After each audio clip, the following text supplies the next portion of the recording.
market, established in 2018. Prior to that, myself and my siblings, we resided outside of the country. And during one of our visits, our mother brought to our attention that she was struggling to get good quality produce. So that was our call to action to come back home and start an agribusiness and fill the void in the agribusiness sector. So SJ Farms Limited, we source on a monthly basis 20 tons of poultry manure from local poultry farms. These 20 tons, if it wasn't for us, they would be just left to rot on their fields. But we're able to repurpose this 20 tons into natural organic fertilizer, which we feed to our papaya plants.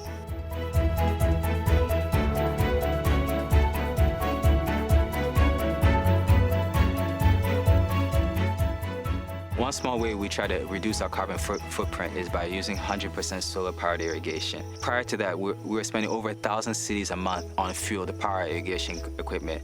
So right now, this is down to zero. We have a 5-kilowatt solar-powered pump in our dam.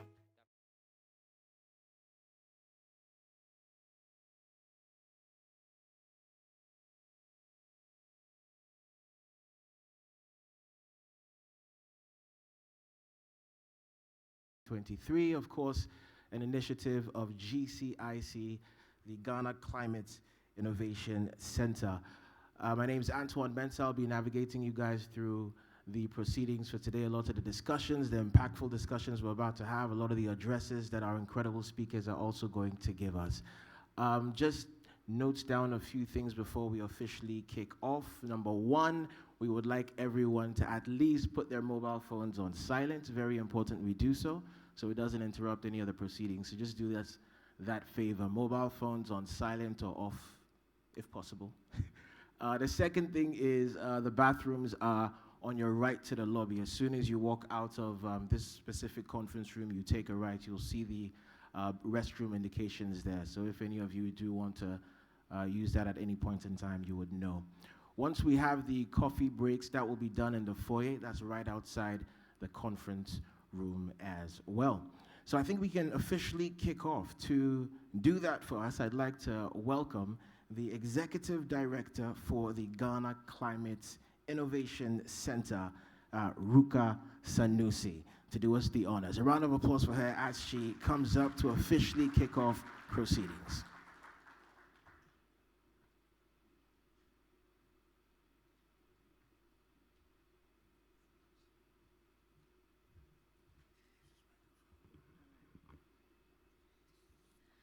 Until kingdom come, we will always wear our heels. And so we need help to get up the stage.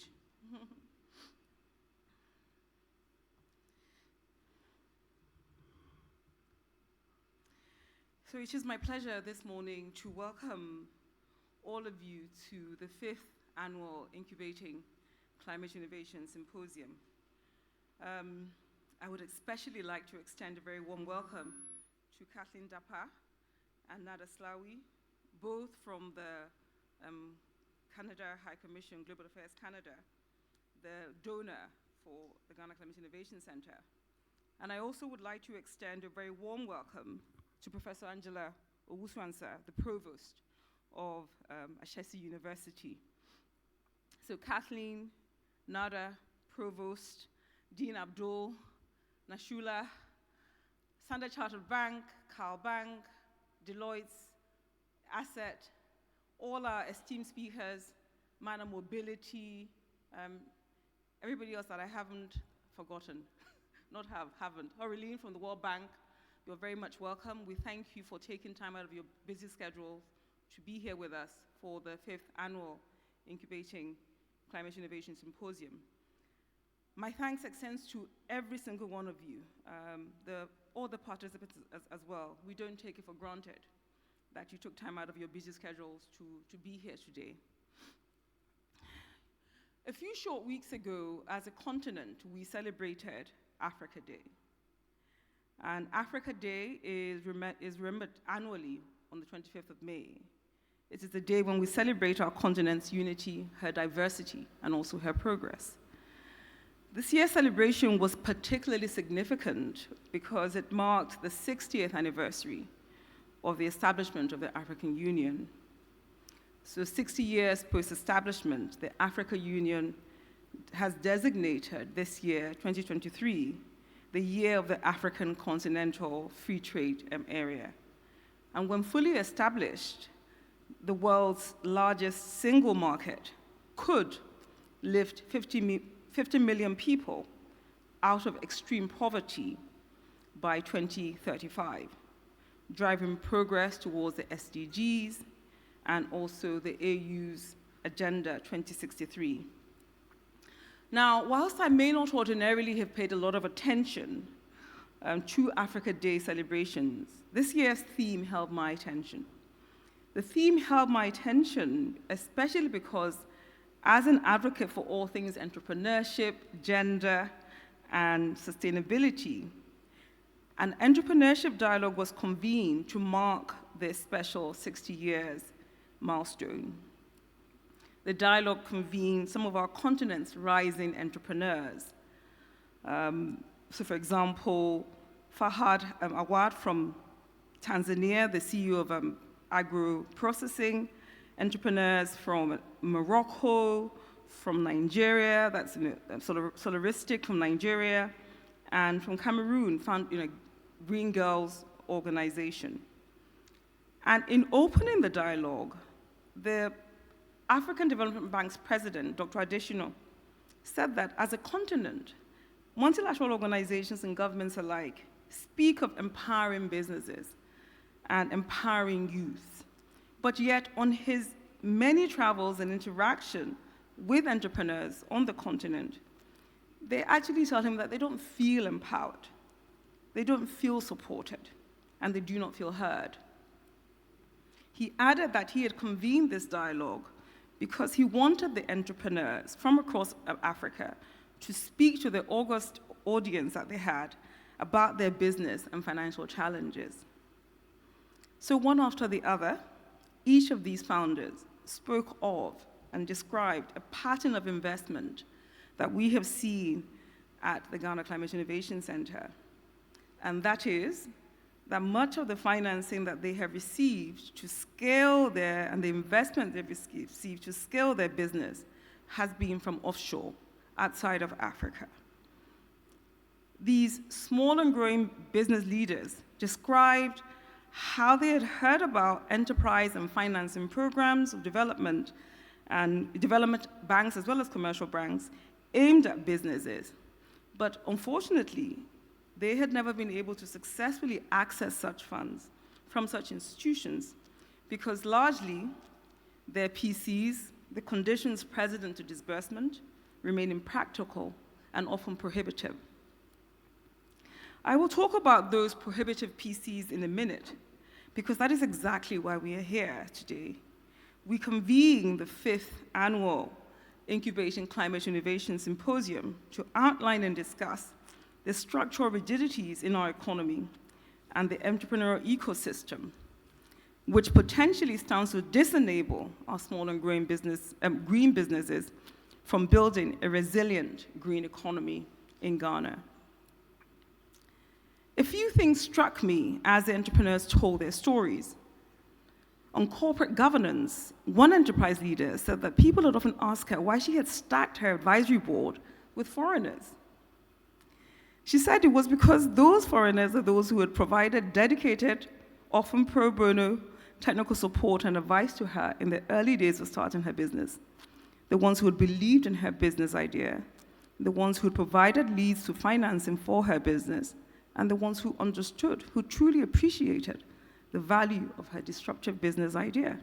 They and the financiers that they had led her to internationally had patient capital. They had patient advice. Another enterprise leader spoke of the fact that when they went to local banks for financing, the banks would ask for, inter alia, amongst other things, details of proposed security, sales and purchase agreements, concurrent contracts, supporting invoices, feasibility reports, you know the drill. Audited accounts for 3 years. Some of you are smiling because you've heard it before. This entrepreneur went on to say that, yet when he spoke to potential financiers offshore, their ask was often in the very first instance focused on understanding that business model, that business idea, what is disruptive about it, and providing advisory support to refine that idea, providing seed funding, providing support around building executive maturity, right? Even before they discussed off-takers, current contracts, purchase agreements. He then went on so far as to say that they also provided them with operational support to develop critical business operations policies around, for instance, anti-money laundering, procurement practices, insurance, not using child labor, all of which they have found that has really helped them to build an international business that works to best practice. Many innovative entrepreneurial leaders in Africa's small and growing business sector are importing, financing, and strategic partnerships to fuel and scale their business. And in the green sector, in the green economy, this is even more so. And one of the phrases that we often hear at the Ghana Climate Innovation Center from financial institutions is that there are no investable green projects in Ghana. They say they just can't find them. And when they can't find them, the millions of dollars that they have earmarked for green projects remain largely undisbursed. We have often said to them in response, there are investable green projects in Ghana. It is your funds that are not disbursable in their current format and PC requirements. Ladies and gentlemen, if we are to successfully transition to low-carbon pathways in Ghana, our banks and our financial institutions will need to adopt more flexibility as well as creativity in how they're structuring their financing. You see, small and growing businesses constitutes 91% of businesses registered in Ghana, 83% of Ghana's workforce, and they contribute 70% to Ghana's GDP. I actually think that deserves a round of applause.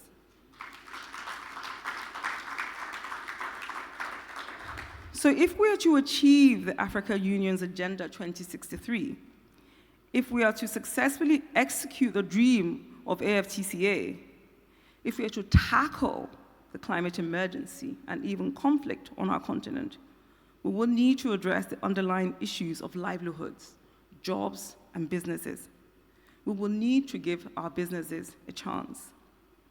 Many economies on our continent are distressed. The average rate of inflation on the continent right now is probably around 40%. Our currencies have steeply depreciated. The cost of living has steeply increased. But yet, businesses continue to exist, some grow, some scale, even in these very difficult times. There is a Y factor there, an innovative spirit, a capability on this continent amongst our entrepreneurial ecosystem that needs to be investigated, celebrated, and then invested in so that our best minds and our best businesses in the small and growing business sector are not always looking offshore for business financial support. As I speak, the temperature outside of this room is probably around 32 degrees. We sit indoors comfortably with the air conditioning mitigating the heat that we should otherwise be experiencing. But the refrigerant in the AC that is cooling this room is a greenhouse gas. There are also entrepreneurs in this room who have innovative ideas on cooling systems that generate low emissions.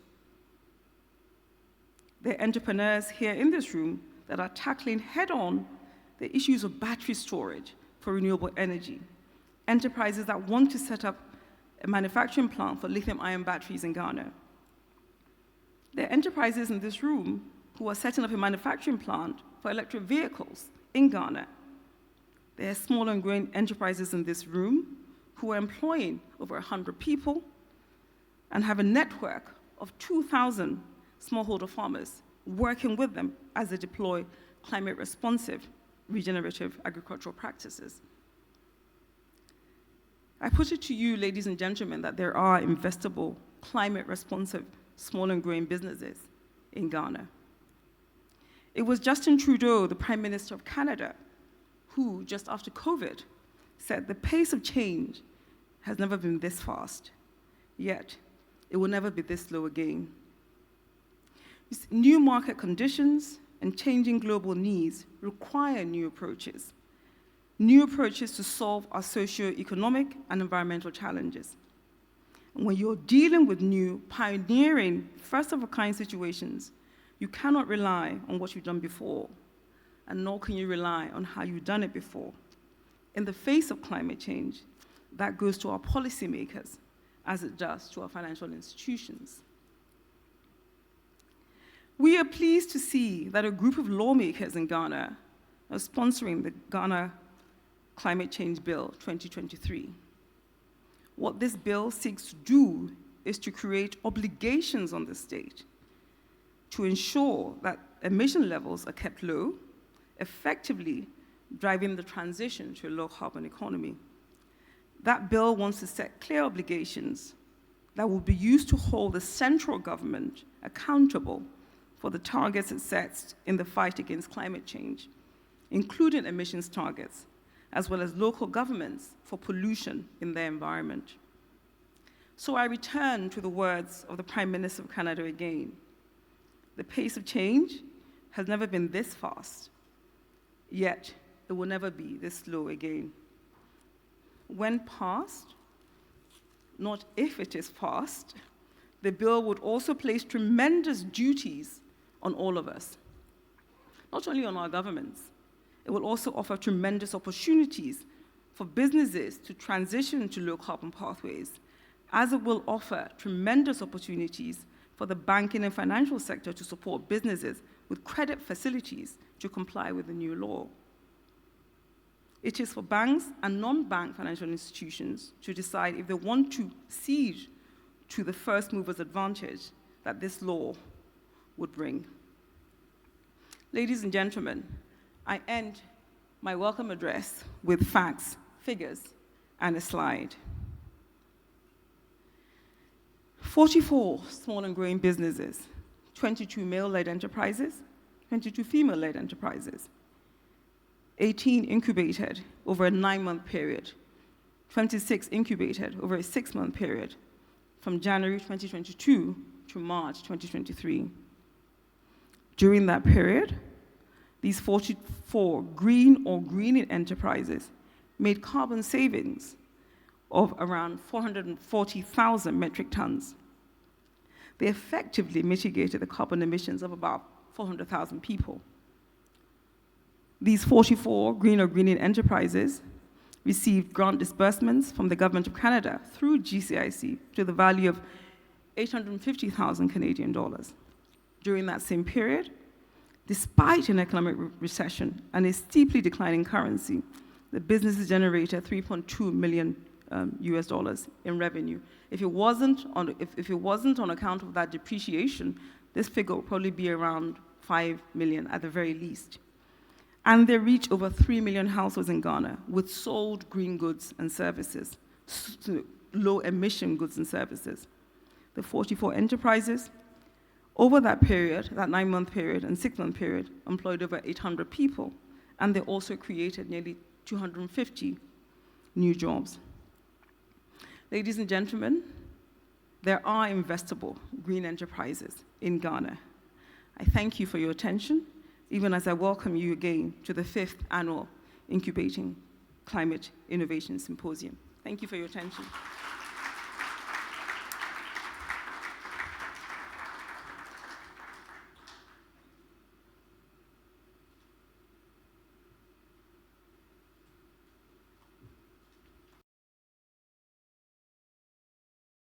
A round of applause for Ruka Sanusi, the Executive Director of the Ghana Climate Innovation Center. Very impressive stats, and at some point we will be able to watch videos, green videos produced by the Ghana Climate Innovation Center that show us exactly what these cohorts have been up to and the impact they have on the various communities.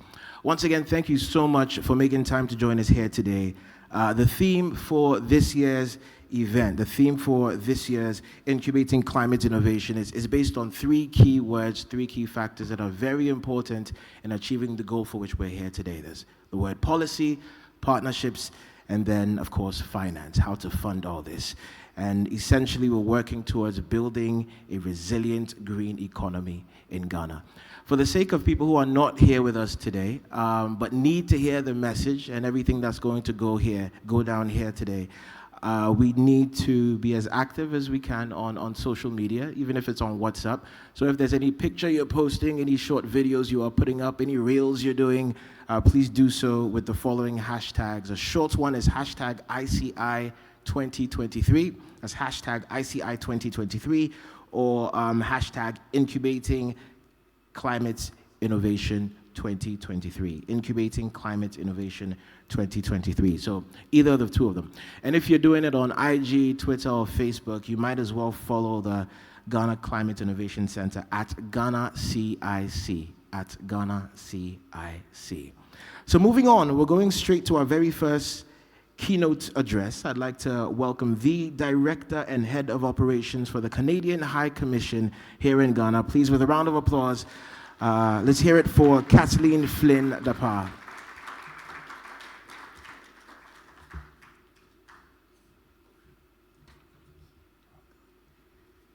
Good morning, everyone. Ruka Sanusi, Executive Director of the Ghana Climate Innovation Center, Professor Angela Awusu-Ansah, Ashesi University Provost, representatives from the EPA, GIPC, and other government agencies, the World Bank, and the Bank of Ghana, distinguished guests and friends of the media. Good morning, and let me say what an honor it is to be here today to deliver the keynote address for this year's Incubating Climate Innovation Symposium, to be speaking on such important themes to build a resilient green economy in Ghana through policy, partnerships, and finance. I can say with all sincerity that we are proud to be working with the Ghana Climate Innovation Center, an organization that, as you can see from their executive director, is so passionate about entrepreneurship and about creating more equitable conditions for women's entrepreneurship within that, with a focus on environment and climate action. And to be partnering with Ashesi University, an institution oriented to the future and focused on supporting tomorrow's leaders to drive growth, spur innovation, and create greater impact. I first was introduced to this project at the Cohort 6 graduation back, I think, in November. And I have to say that it's been a dear project for me. And I have been following on it, and I do speak about it whenever I can because, you know, it is a Made in Ghana initiative for Made in Ghana solutions to really difficult problems. And it is so important that the solutions to societal challenges are locally driven. So we have seen firsthand how one good idea that is properly supported and nurtured can continue to grow and have a much broader impact. At the center of these efforts is a pool of talented and ambitious Ghanaian entrepreneurs who have joined the program looking to leave a positive mark.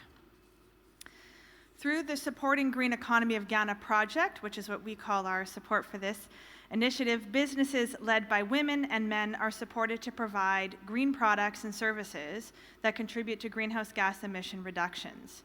Some of them produce coffee, chocolate, dried snacks, personal care products, or clean cook stoves. Others cater for events, transform plastic waste into new products, and develop solutions for farmers, all while integrating sustainability principles. They operate in sectors that include renewable energy, domestic waste management, climate-smart agriculture, and water management, and care about the impact of their operations on our planet. We saw some of the results just now at the end of Ruka's address, and they're quite impressive. To all the GCIC cohort graduates and candidates, I have to say how impressed and inspired we are by your innovative ideas and the perseverance to turn these ideas into real-life solutions. We actually can't wait to see what each next cohort will achieve as we support this initiative. And I would like to say, if there are any of the former cohorts or new cohorts here today, I'd like you to stand up so we can all start off by giving you a round of applause.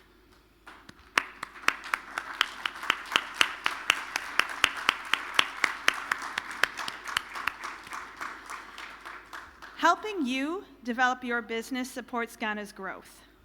We all know the impact of climate change on our lives, but we shouldn't lose sight of the fact that developing a green economy will not only boost the resilience of the population, but it will also create jobs and provide sustainable livelihoods for a number of households. We believe that investment in inclusive green growth will yield the greatest results and contribute to sustainable development. Now, for Canada, for growth to be inclusive, it needs to take into consideration the needs of women and girls, in addition to vulnerable and marginalized segments of the population. Achieving gender equality and empowering women and girls is at the heart of Canada's approach to international assistance, because it will drive progress towards achieving the other sustainable development goals. Through this project, GCIC targets gender parity, and we could see the 44 entrepreneurs were equal men and equal women, and has successfully maintained that gender balance within the cohorts of entrepreneurs incubated. There's a complementary Women's Entrepreneurs Transformation Program that provides tailored advisory services to women using gender transformative approaches to reduce barriers to their personal and professional growth. And this helps them to overcome gender-specific business-related challenges more effectively. We're so encouraged by this approach and progress so far, and hope to see even more female entrepreneurs coming forward to develop their climate-smart business solutions. But to ensure the long-term sustainability of this initiative, new government policies that respond to the needs of green SMEs are needed. The development of policy alternatives for a green economy is another key pillar of the project we're supporting, whereby green-sensitive green policy papers are developed and fiscal policy input provided to influence key decisions in the sector. While this is still in its early stages, we have no doubt that the work is essential to us achieving the collective impact we are aiming for. And conferences like this symposium that are bringing together that dialogue of policy and partnership are really critical to achieving that. So congratulations again on this 5th symposium. In closing, I'd like to extend our thanks to all the attendees and panelists for engaging on important topics around policy action and financing to support a low-carbon and sustainable economic development in Ghana. Looking at the program, I think we can see we have a great lineup of diverse partners, and it's exciting to see them here in the room today. I will have to leave shortly to attend to another commitment, but I wish you a productive forum, and I hope you will build new and strong connections that will advance this important cause. Medase.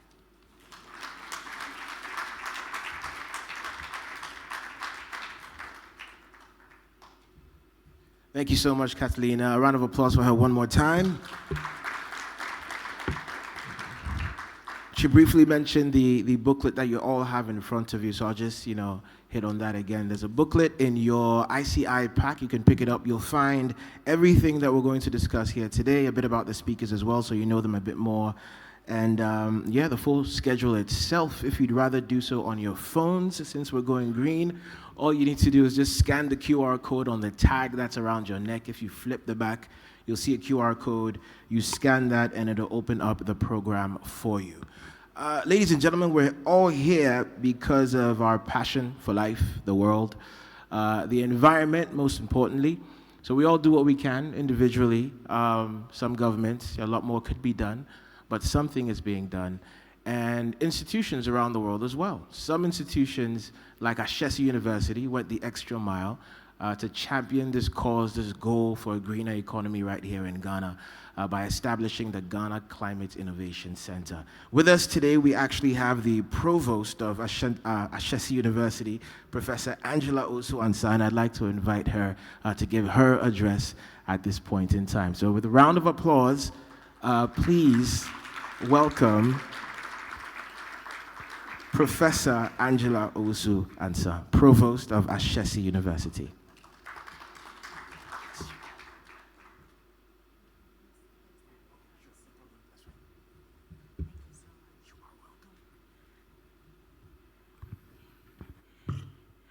Good morning, all distinguished guests. Thank you for choosing to honor our invitation and for giving me the honor to share a little with you. My hope is that as I am a great cheerleader of GCIC and as an institution of higher learning, that we broaden the scope of all the potential pipeliners to continue to feed and grow this great initiative.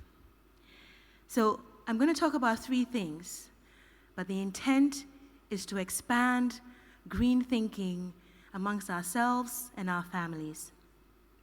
I plan to speak about three thoughts briefly: green finance and policy in Ghana, give you one example of possible response to the current situation we're in, and then end with academia and climate centers, specifically Ashasi GCIC contributions to finance policy and Ghana's green economy. Actually, I don't think I can beat the slide that Ruka shared, but I will just broach it briefly. First, to green finance. All over the world, money is being poured into green finance. Global Affairs Canada is no different. According to Bloomberg, in 2018, sustainability and green financing accounted for 1/3 of all money movements in tracked assets under management, totaling $30.7 trillion. It raised 34% in 2 years. The green economy has become necessary, as we all know, due to the negative impact of conventional economic development models on the local and global environment. And it's believed that green finance can mitigate the negative impact and save the planet. According to Shinde, green finance channels funds into sustainable practices, delivering economic and environmental advantages to everybody as it broadens access to environmentally friendly goods and services for individuals, enterprises, equalizing the transition to a low-carbon society, resulting in a great green multiplier effect in which both the economy and the environment gain, making it a win-win situation for everyone. It comes in many forms. I'm not going to go into all of that, even though I had planned to do so. And so I'll skip to the evidence that Ghana is making efforts to transition to a green economy, as seen in its implementation of a number of green economy-related policies and strategies. Despite that, the country is yet to record a much significant achievement in that regard. There are several reasons for this. One of them is public understanding of climate change. I'll talk about a study very briefly. A study was conducted to gauge public understanding of climate change among Ghanaian leaders in government, religious institutions, the private sector, the media, and civil society. The study revealed that Ghanaians have noticed the abnormalities, for example, the unpredictability of weather, floods, food harvest times, etc., but they do not attribute that or those changes to the climate. Unfortunately, and I quote, "A concerted effort to get people to respond to climate change is hampered by a fundamental shortage of relevant, useful information for African audiences. The intensive media coverage and public awareness campaigns prevalent in much of the industrialized world have been largely absent in Africa, particularly in the peri-urban and rural areas outside major urban centers.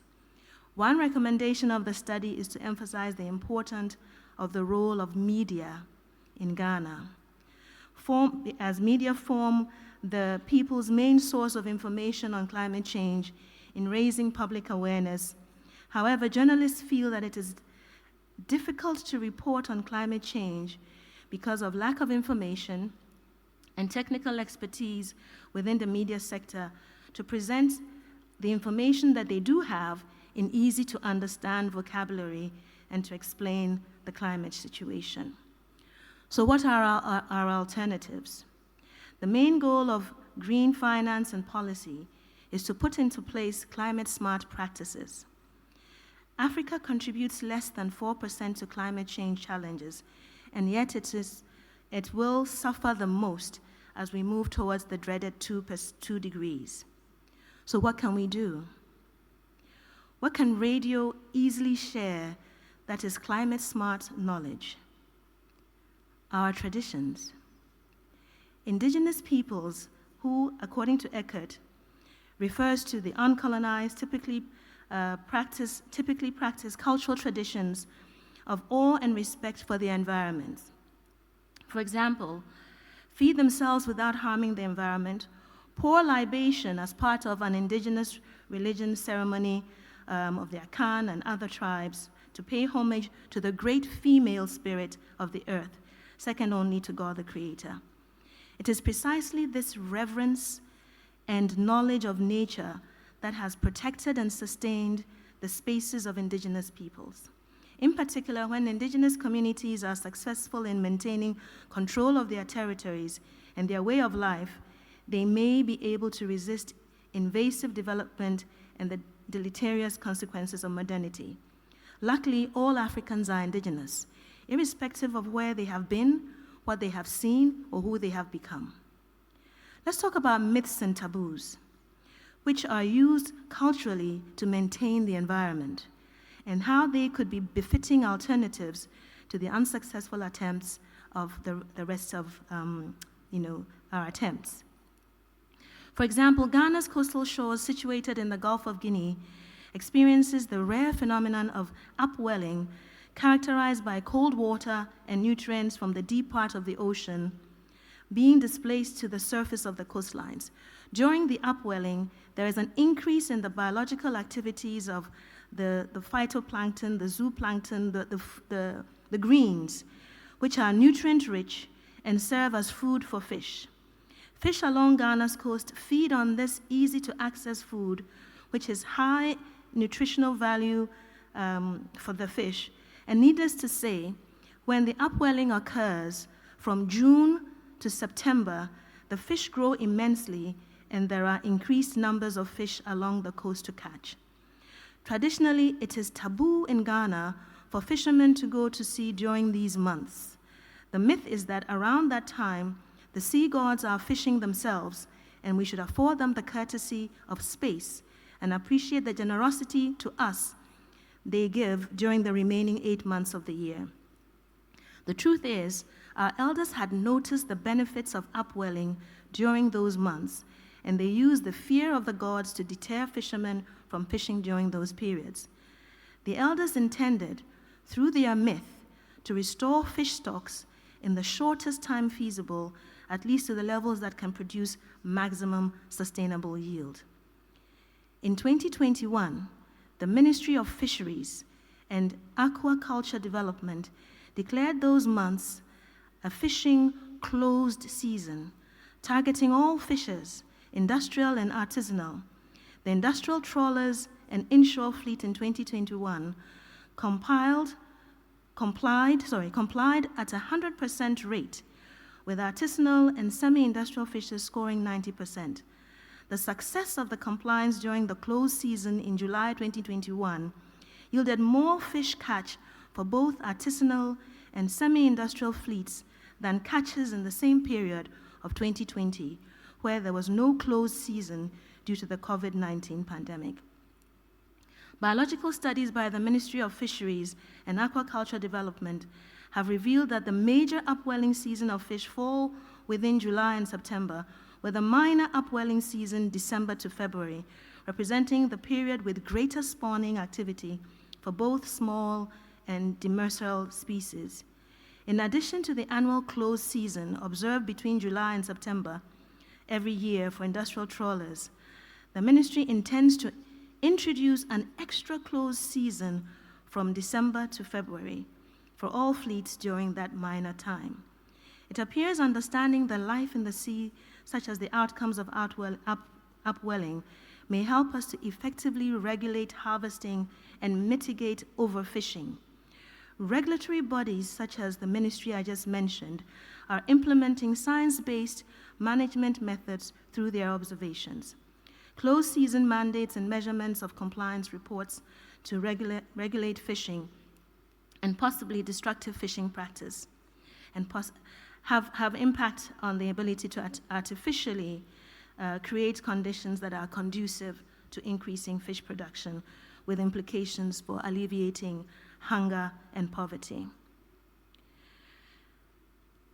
I say all that to say that if one avenue is not working completely as it should, there are other ways of looking at how to get to the same place.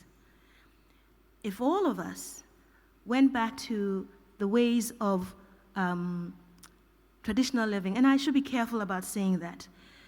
Yes, most national and international discussions have not seriously recognized the role of religious, cultural practices of indigenous Africans and what that can play in mitigating the effects of climate change and on policy.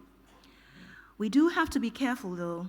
Not all traditional mores and practices translate into climate-smart practices. In the current age, for example, growing up, I remember buying kelewele in a banana leaf. You finish eating it, you throw the banana leaf anywhere. It disintegrates, it becomes part of the rest of the earth, the soil. But now, when you buy it, it's in a styrofoam. But the habit of throwing it still exists. So these are certain practices that we can also help with in mitigating some of the challenges that we are facing. The styrofoam is not biodegradable, etc. But the fact that we cannot all move and act in the same way does not mean that we should not try. Ashesi University is building on another approach to mitigate climate challenges. Its approach is on ethical behavior, another pillar of traditional expectations, to cultivate in students doing the right thing even when no one is looking, including climate-smart choices. So at Ashesi, you'll see we have solar panels on our buildings, most of our buildings. We harvest rainwater. We reuse wastewater to water our plants and our gardens, etc. That's an indirect approach. The more direct approach is what you see with GCIC and what you're going to hear more about and what you've heard about already, and who are impacting sustainable practices directly, delivering economic and environmental advantages. They are loaning funds, etc. Now, I began by speaking about green finance in the Ghana space. I shared one example of how indigenous practices is another way to approach the climate change challenges that we have. I also have mentioned briefly, because I think I don't want to take away from what is going to happen later on, all the work that GCIC is doing. But more importantly, as I began, my hope is to create a broader awareness of what we can do. And so I ask again, and as indigenous Africans, I hope we have set you on a path, I hope I have set you on a path to ponder our role collectively to our present life, remembering that our ancestors gave us this land to keep for our children and our grandchildren. Thank you.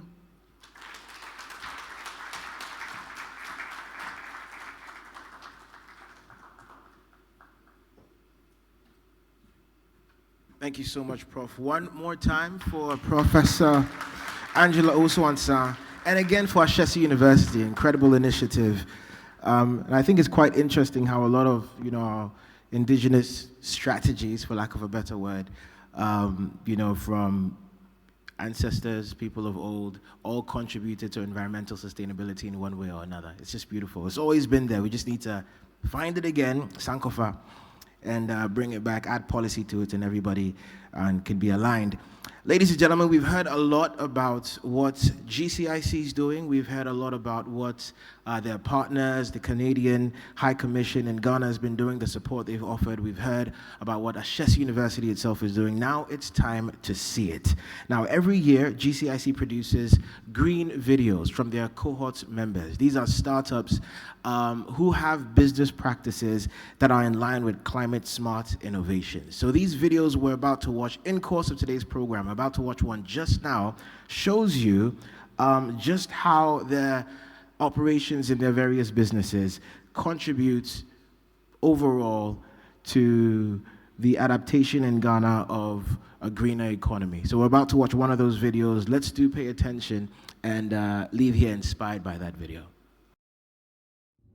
In climate change, we have a global emergency. It's a man-made disaster at a global scale. In Ghana, as in most of Africa, the small and growing business sector contributes at least 70% of GDP. In seeking to have less emissions, we must also work with the business sector, particularly SMEs, to ensure that they are applying climate responsive practices that will ensure that we're emitting less greenhouse gases. This is really what drives the investment of GCIC and its donors in supporting businesses with business management and business operations skills so that they can go the long haul with their business, so that in 20 years' time, 25 years' time, they're still in existence and they will actually be the big business of tomorrow. Our focus here at GCIC, which distinguishes us from several other entrepreneurship support units, is the fact that we focus specifically on sustainability. So for every business that gets into this incubator, there ought and there must be an aspect of the business that is ensuring that the levels of resources that they are using, say water, energy, or even the efficiency of the equipment that they apply, or the manufacturing processes that they apply, are efficient. Efficient to the extent that they can translate into a reduction in the levels of emissions that will go on to contribute to climate change. Everything around us revolves around ensuring that we are able to minimize our carbon footprints in the work that we do. For instance, being able to use recycled products from the environment. As part of our plan to mitigate climate change, we use paper boxes for packaging our vegetables for exports. At Asenra, we are using adaptive digital technologies to enhance the recovery of waste plastics for reuse and recycling. Also, as some of these plastics end up in the landfills and in incinerators being burnt, we are recovering these plastics. It means that we are cutting that chain where the plastic ends up being burnt, producing carbon emissions into the atmosphere. HA Farms is an integrated agribusiness that is focused on producing healthy and affordable poultry products. What is unique about our business is that we are using natural herbs and other technologies that makes our production efficient and that reduces our cost of production. We are also practicing circular economy, where all the waste in our production is reused for other agricultural activities. So at Matspat Poultry Farm, what we do is we raise, we process and market eggs and chicken, which are being produced by our own layers and broilers and sold on a commercial level to our customers in eco-friendly packages through delivery services at affordable prices. We know that male-led enterprises consistently outperform female-led enterprises. Of course, there are a few outliers, but generally that is, there's a genderized nature to entrepreneurship. What we're already finding, in fact, is that women entrepreneurs in the green economy are not receiving as much venture capital as male-led enterprises, right? And we also know that, particularly because of the historic and institutional trends that we've seen around STEM education, when there are business opportunities around climate change, they may not see that they fit. What we have done at the Ghana Climate Innovation Center is to consider some of these nuances, and we sought to respond to them through our program that we call the Women Entrepreneurs Transformation Program. Because if we don't have enough women actually participating, right, in the business sector, participating in the opportunities, the business opportunities that climate change meets, we're not doing well enough.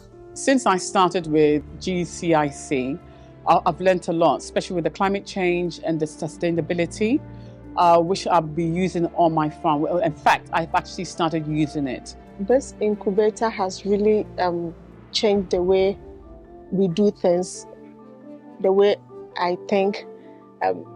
It is really changing us personally as well as the business. So I can see growth from the business as a whole. The entrepreneurship journey, as we all know, it's a very difficult one and sometimes a very lonely one. And so you need support systems. And here at the Ghana Climate Innovation Center, over time, through research and experience, we have come to understand what those building blocks are. And we have come to understand what the critical needs of businesses are.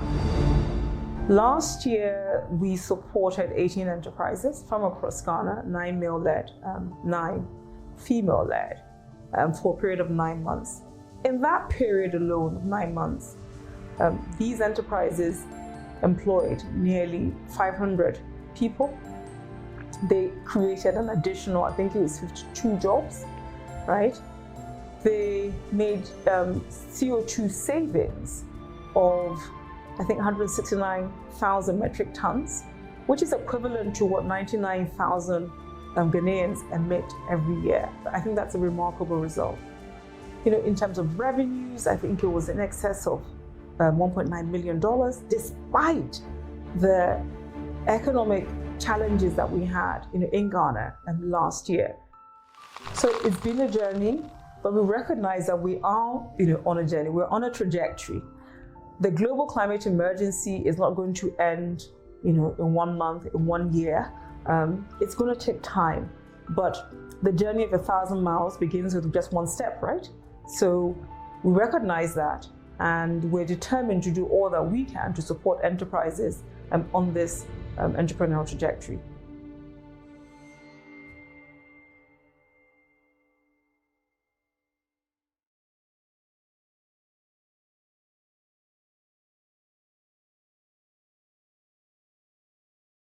Ready. Now, when it comes to policy, formation, it's only right that we go to the experts. And we have one such expert amongst us, someone who's dedicated years into researching and consulting in areas that are vital to our goal of building a resilient green economy in Ghana. So, ladies and gentlemen, please help me welcome Professor Asafo Ejay, a senior fellow and head of research at the African Center for Economic Transformation.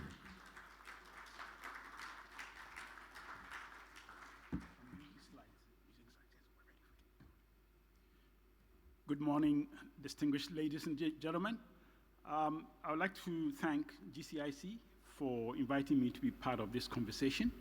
I'm very passionate about climate and innovation, and I'm pleased to be part of the discussions today. So before I start, let me say a few words about ASSET and what we do. We are the African Center for Economic Transformation. We are a Pan-African think tank based here in Accra, but we work across the whole of Africa. Our mission is to help African governments and the private sector deliver economic transformation that will improve the lives of the people. And we do this through what we call the 3 A's. So we do analysis, we do advisory, and we do advocacy as well.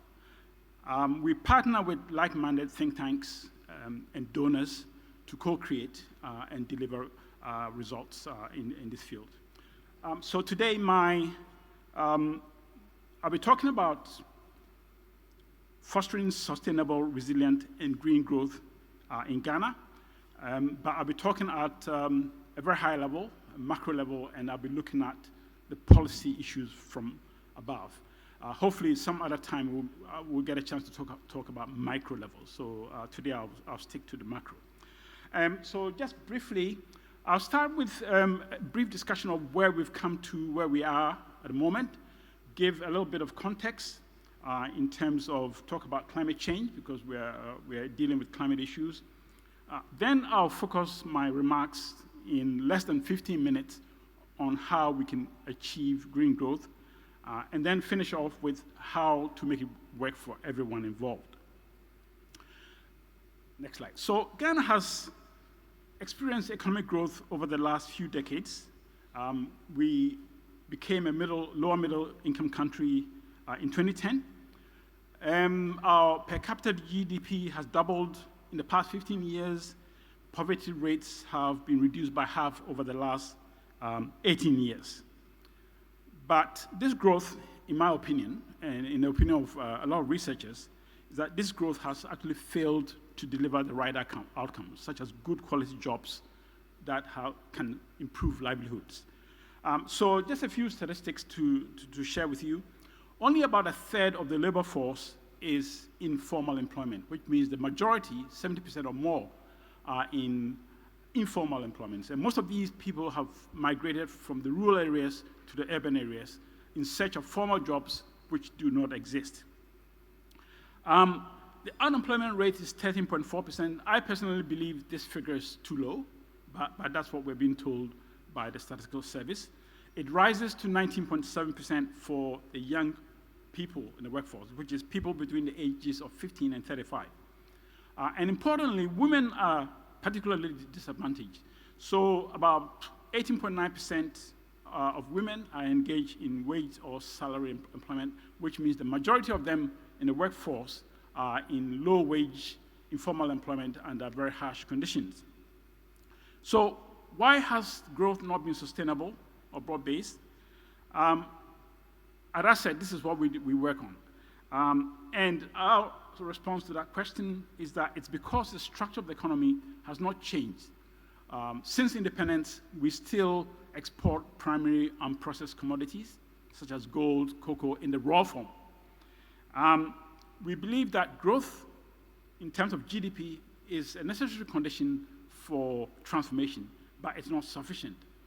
So we believed, as I said, that to really make an impact, to be sustainable, and to be broad-based, growth has to happen with DEPTH. And DEPTH is D-E-P-T-H, which is an acronym which we've devised to actually track transformation. So the D stands for diversified exports and production. The E stands for making exports more competitive. P stands for productivity growth across all sectors. The T stands for technology and innovation, which can make firms and farmers more productive. And the H stands for improvement in human well-being, because after all, it's all about people. So this together is what makes transformation happen. And our research shows that Ghana has actually been growing. So if you look at 2011, we're the fastest growing economy in Africa due to the discovery of oil. But growth has occurred, but there hasn't been transformation. And this is because there's been very little economic diversification.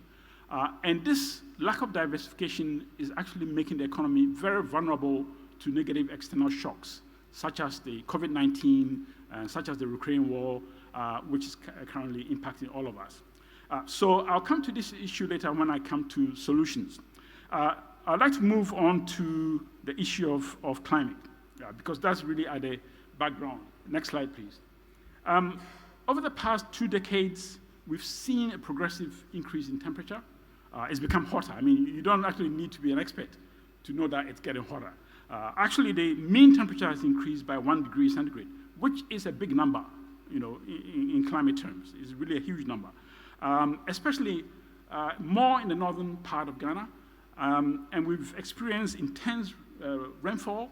Even last week, we saw that with rain occurring almost every day, and very, very heavy rain.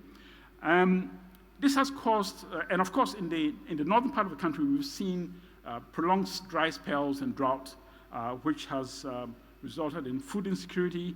And the projections for 2050 means there's going to be more of the same in the business as usual scenario, right? So we're going to have more dry spells, more droughts. When we have rain, it's going to be more intense. It's going to be more disruptive. So that is if we do nothing about it. But that's not the conversation for today. The main point is that the agricultural sector will be the sector which is most impacted by climate change, because the majority of Ghanaians derive their livelihoods from agriculture. And over the years, we've not invested in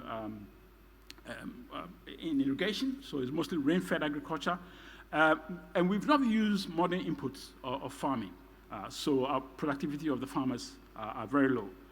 And these changing weather patterns, as I said, will have negative impacts on livelihoods, on household incomes, poverty, even health, if nothing is done about it. Next slide, please. So let's get to the issue of how can we promote green growth. I'll start off with a definition, and I have to say that I've borrowed this definition from the OECD. So they define green growth as fostering economic growth and development while ensuring that national assets continue to provide the resources and services that are vital for our well-being. Right, so how can we promote green growth? I'd like to make 7 propositions, and each one of them, I would like to discuss the opportunities as well as the challenges in each area. Of course, the time is short, so I'll be very, very brief, and hopefully we can expand later on during the panel.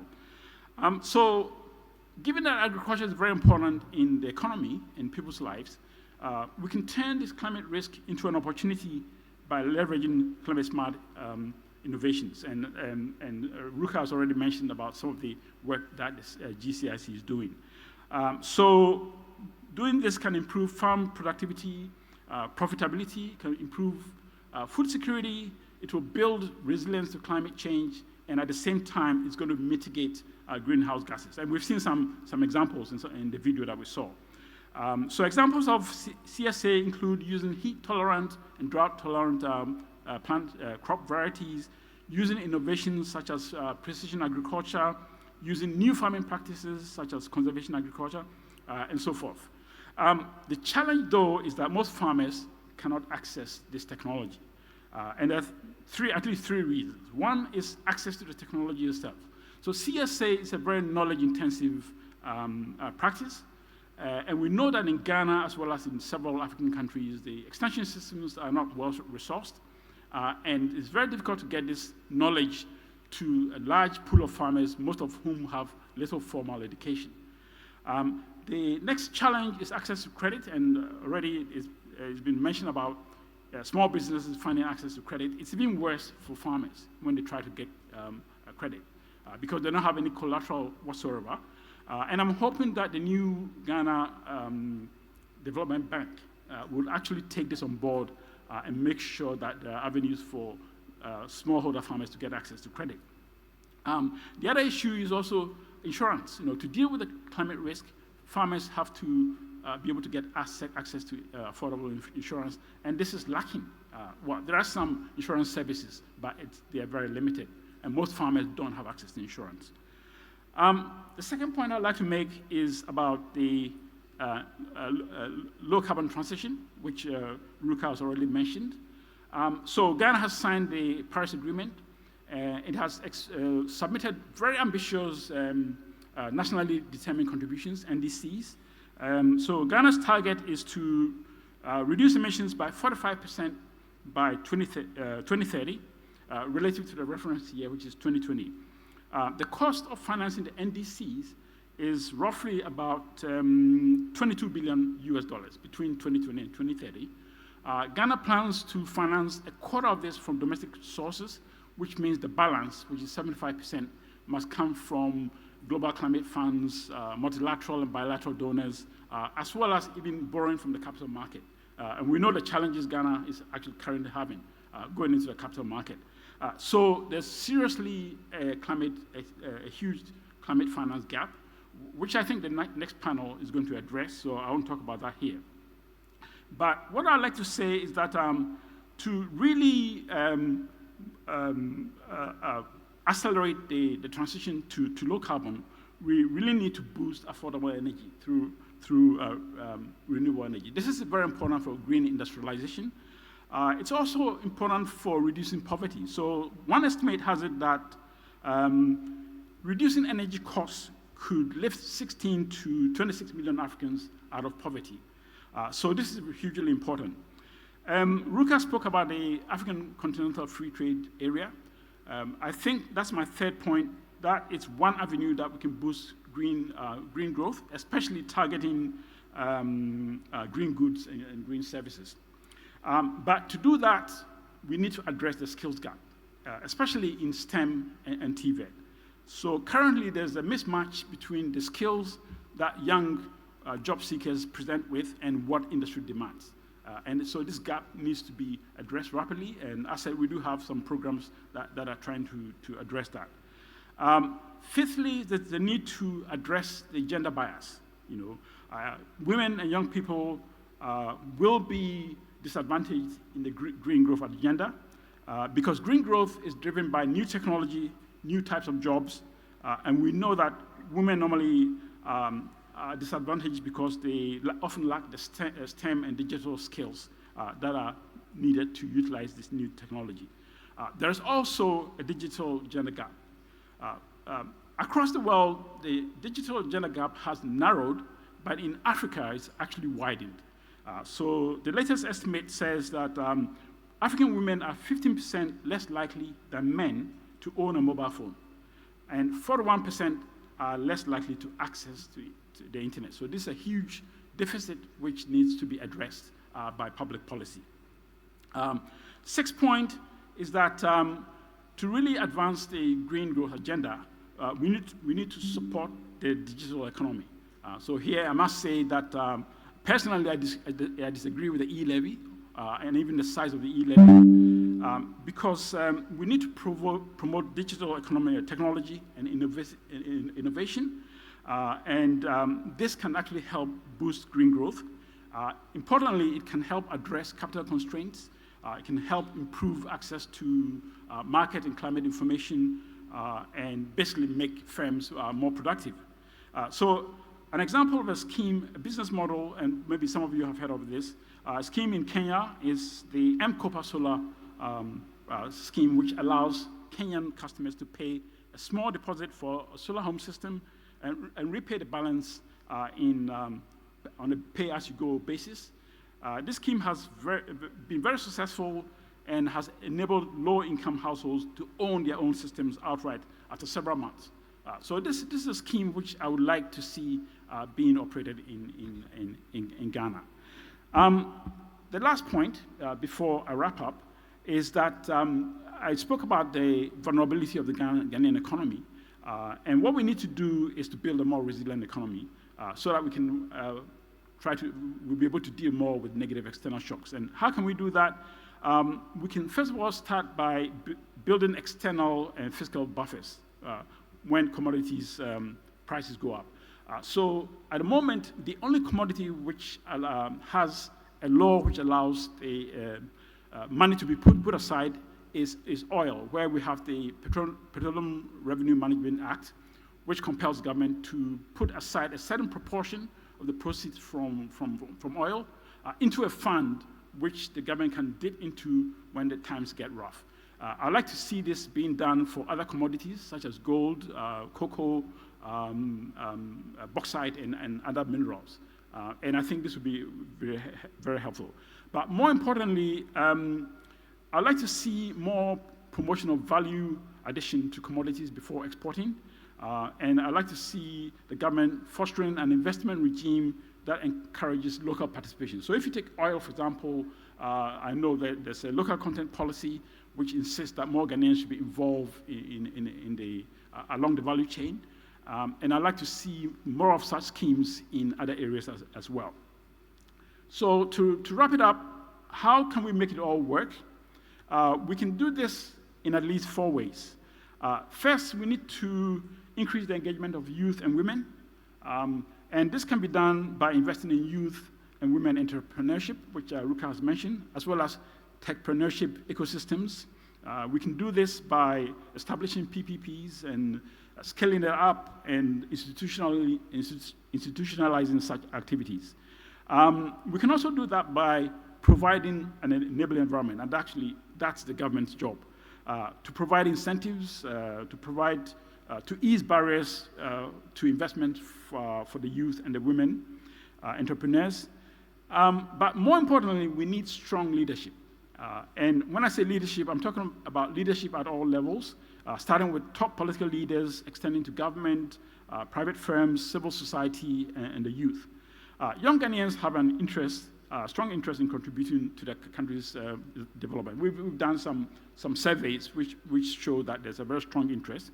But the ability of young people to mobilize and lead, we believe, has to be nurtured and harnessed to make them contribute to the development. The third point is that we need long-term planning and long-term vision. This is because green growth is an evolving process, and it's only by planning that we can respond to changing circumstances. And then finally, the best way to promote green growth is through regional collaboration. Why do I say this? I say this because green growth involves various cross-border issues, such as movement of labor across borders, movement of goods, movement of investment, dealing with climate challenges, infrastructure challenges. All these things have public goods characteristics, which means that the best way to address them is by working with other countries at the regional level to deal with it so as to promote green growth. So I hope I haven't taken too much time, but I'd like to hand over back to Mr. Chairman, and it's been a pleasure. Thank you.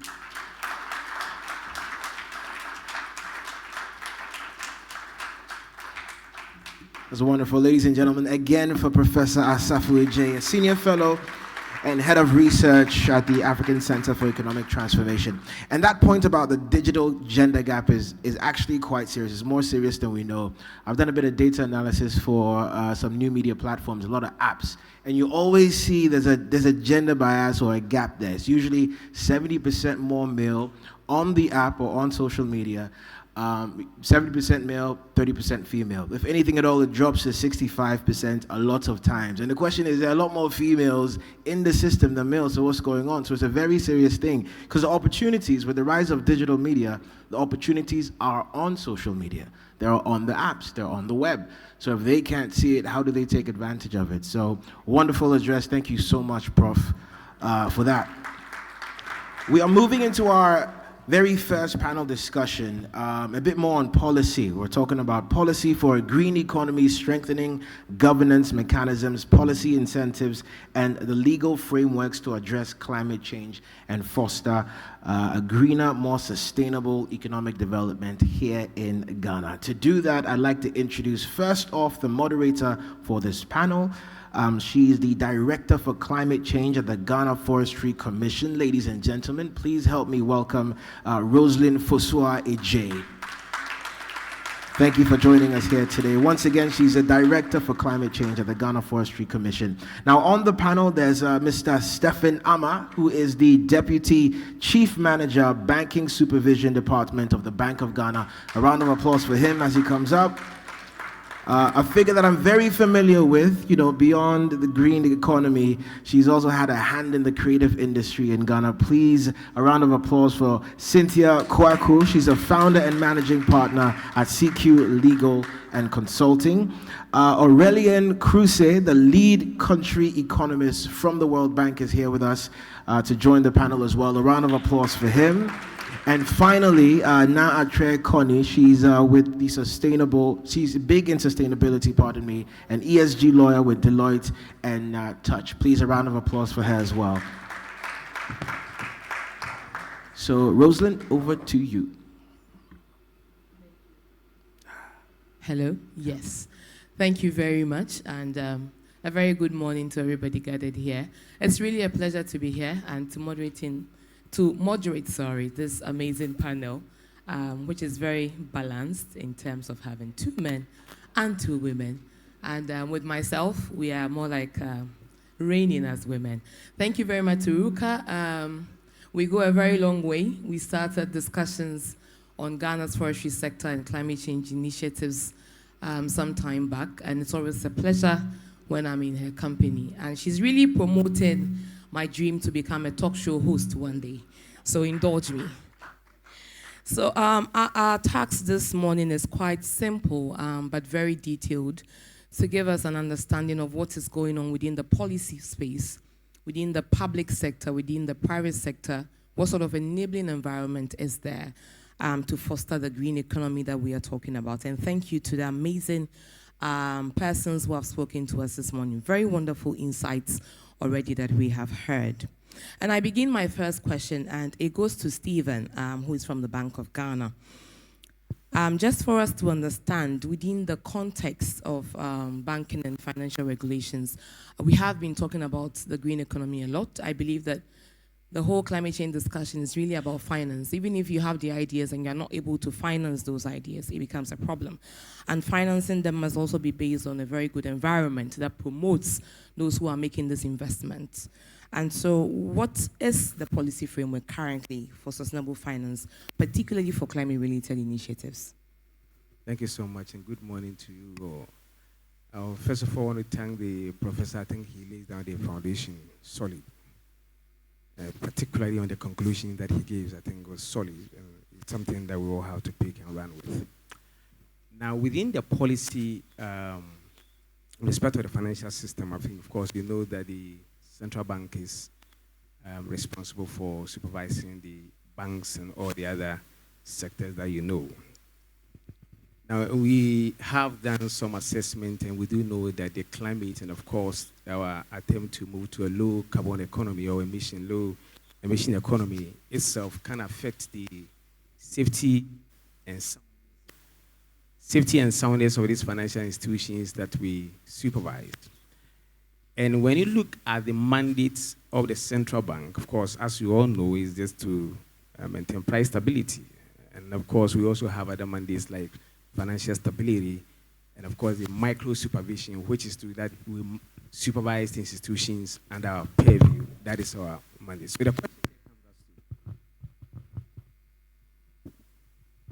So the question comes as to, does the central bank has the mandate to really address the issue of climate change?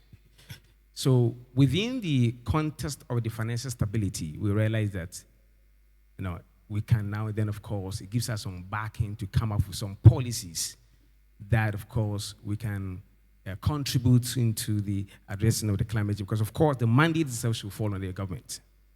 So within that context, we had to then collaborate with some key stakeholders within the system. From 2015, of course, within the supervisory mandate, climate change and green issues has been one of the key supervisory focus areas that we've been addressing within the bank. We collaborated with the EPA, of course, and the Ghana Association of Bankers, and we came up with some principles. And the principle, about 7 principles, looks at the environment, social issues. I'm happy how the professor linked that to climate change. Of course, if you really want to address that, you also need to look at some social issues.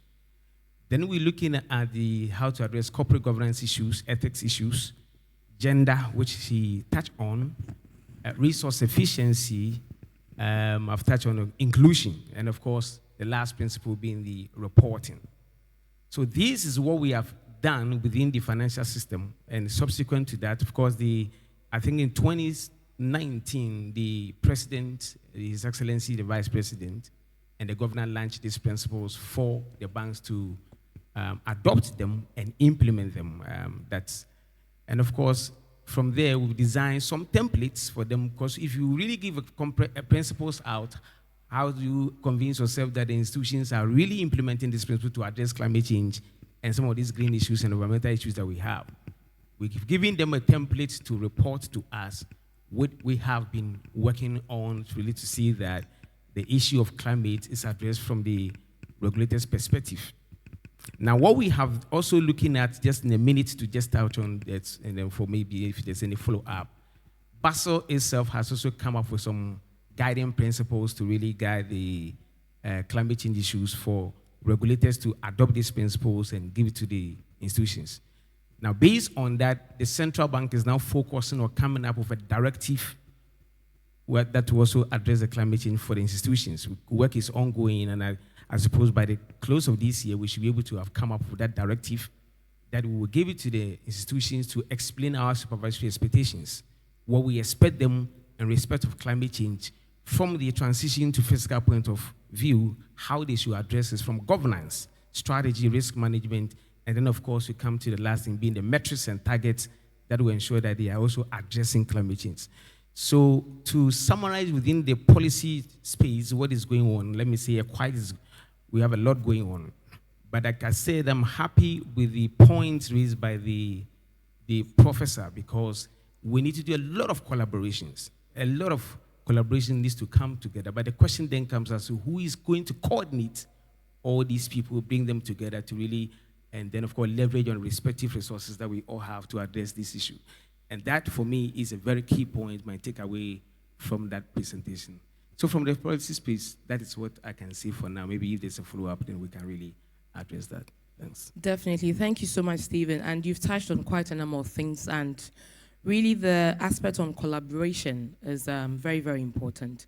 And I realize that it's not just about the banks even coming up with these regulations. It's about who the bank is also interfacing with.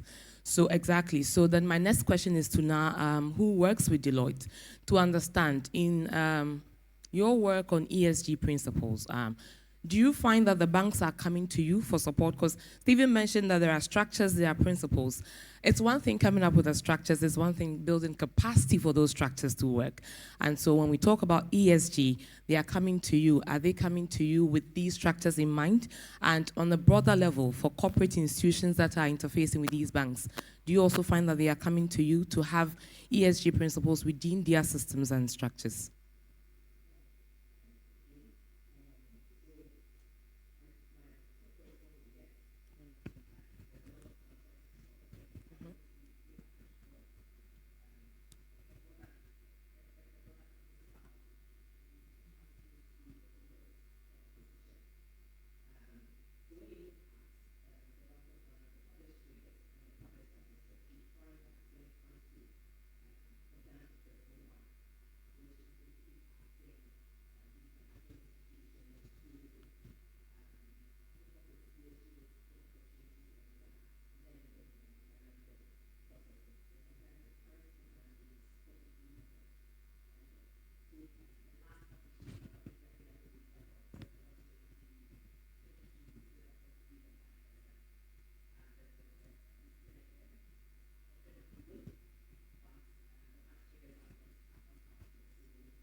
Thank you very much, Na. Very, very wonderful insights there.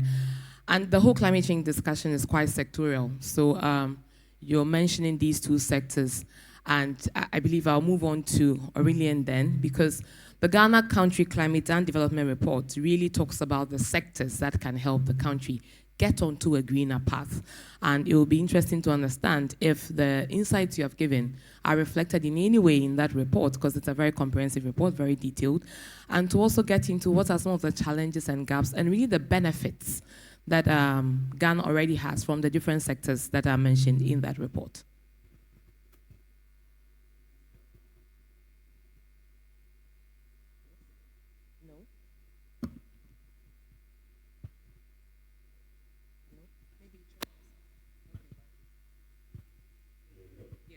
Now we can hear.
Second main challenge that I see has nothing really to do with environmental or climate policies and everything to do with macroeconomic management. And that's good for the attention of my colleagues at the DG. Why?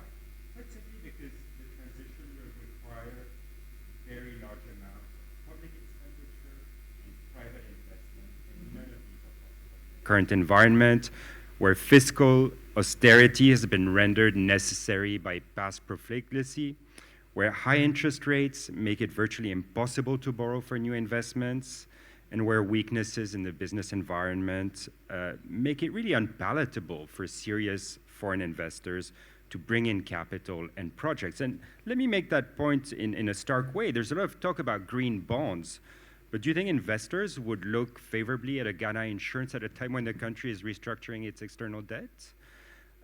If I'm a company selling solar panels and wanting to invest in Ghana, would I bet on the Ghana market given that the currency is experiencing such fluctuations that I'm not sure I could recoup my investment or that I wouldn't lose my value overnight? So, you know, it's really first and foremost about having a stable, conducive macroeconomic environment to mobilize the capital to make the investments required. Okay. Now that I've convinced you, hopefully, that it's first a philosophical challenge, second a macro challenge, is there something that we can do in spite of the macro environment? And I think there is a lot. In the CCDR, we talk about what can be done in the short term with steps that are relatively cheap, easy to implement, and that's really going back to the question you were asking. We see opportunities to strengthen institutional capacities for climate action, to strengthen the legal framework. There's a lot of detail on ways that, for example, in DC, climate policies can be embedded into law, developing long-term strategy, integrating climate in budgeting and planning. We think that there's opportunities to lay the ground for unlocking climate finance. That's all the issues about green nomenclatures, bankable projects, pipelines, etc. There's ways to integrate agriculture development, forest and water management, and risk considerations, for example, in urban planning. All of this can be done without actually requiring very large investments, and it's all about setting the stage for when the macro environment is more conducive. There's obviously steps to improve the education and skills that will be required for the green economy. I could go on and on, but you get the idea. A lot of foundational things can be started today, and they don't require very significant financing. Thanks so much. Thank you very much. And really, it's about the low-hanging fruits and what we can do within the short term, as you've mentioned, the medium and the long term, and that sequencing. And that report really does a very good job. And to pick on the sort of philosophical aspects that you mentioned and go straight to Cynthia for her feedback on this. I don't think as a country, we have gotten into the stage where we are just seated and saying, well, we haven't contributed so much. Our NGCs are very ambitious, as Professor Sofweje mentioned. But again, the question is, where do we find ourselves? There's so much to ambition, but the ambition hits reality. And the reality is we need that external support. And so that external support within the NDCs, we are calling on the donor community, we are calling on private sector. So Cynthia, within the space, do you think that we have the legal framework that would foster public-private partnerships? From your perspective, from the work that you do, what is it that public-private partnerships can really deliver for a green economy? Okay, so I'll answer it in two parts. And I think the first part for me is the importance of private-public partnerships. It's absolutely important, can't be overlooked. And the simple reason is that it fosters and creates a platform for engagement. Engagement of government, businesses, civil organizations, everyone, hopefully, speaking about how we can collectively garner the resources, the expertise, to be able to achieve these objectives. Absolutely crucial. The legal framework that is needed, and I'm going to be very unpopular by saying this, we are extremely great at enacting legislation. And it gathers dust on the bookshelves. And the question is not as much as what have we signed to, because Ghana has done a lot in signing international agreements and developing policies and all of that. My focus is, what are we doing about implementation? What are we doing about implementation? So if you take the PPP legislation, for instance, Act 1039, it says it very clearly in Section 4, I believe, that every project must take into account the environmental, social, climate objectives. So it's mandatory. What are we doing about it? How are we going to move into the transformational aspect of this legislation? And I think that should be the central focus, not about just enacting and signing agreements. It's about creating policies that enable those agreements to come to life. And I think that, for me, is the most important conversation that we should be having when it comes to the legal framework. Cynthia, to come back to you, I mean, you've hit the nail right on the head, as we used to say. So what would it take? We have these policies. Some are gathering dust. Some aren't. Some are still in the oven being baked. What would it really take for us to actualize these policies? You don't ask a lawyer this question and give her 3 minutes to answer. In summary, a long summary. I think, in my opinion, there are crucial steps that we need to And a lot of people have already spoken about it. But the clear thing is that there has to be comprehensive legislation, stakeholder involvement, capacity building, programs such as this. We come, we leave, and that's it. What's the follow-up?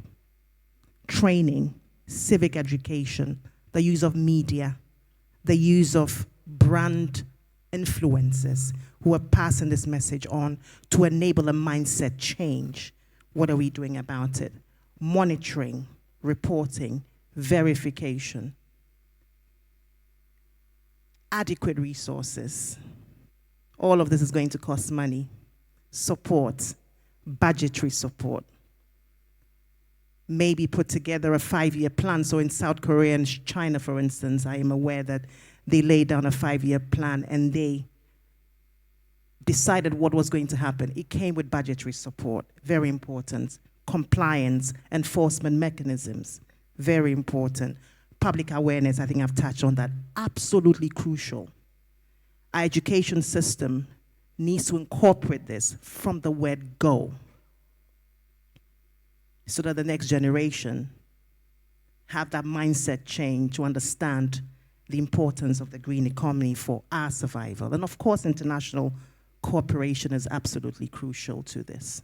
So did I do the 2-3 minutes? Okay, yeah. So given below. Thank you. Thank you so much, Cynthia. We are not done with the panel, but from the way things are going, we do deserve a round of applause, please.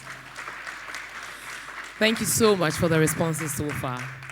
And Cynthia, you talked about a number of things, and I really want to touch on one and get to now to give me some feedback and insights about stakeholder involvement. Within the climate change space, we use words such as transparency, accountability, inclusivity, very, very important. To what extent now do you think that the legal frameworks that we have for a green economy are involving women? I mean, we've heard from Prof. and the other speakers about the statistics, but we have come from somewhere. Do you think that we are getting into a space where marginalized groups, where vulnerable groups, where women, other organizations within our societies are having their voice and decisions within the documents that are being churned out? Probably that's the reason why they just end up on the shelf, because if you come up with frameworks that do not touch the very base of reality within the masses, it's going to be a challenge.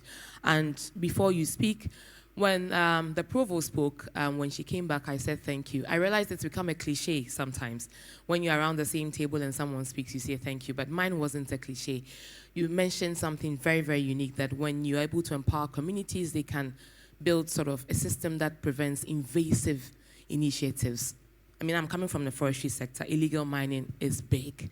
But until communities find a better value for the natural resource, for the trees, they are definitely going to be used for some of these illegalities. So now, what is your take on that? So I think when it comes to the marginalized and the vulnerable, we seem to take a lot of things for granted.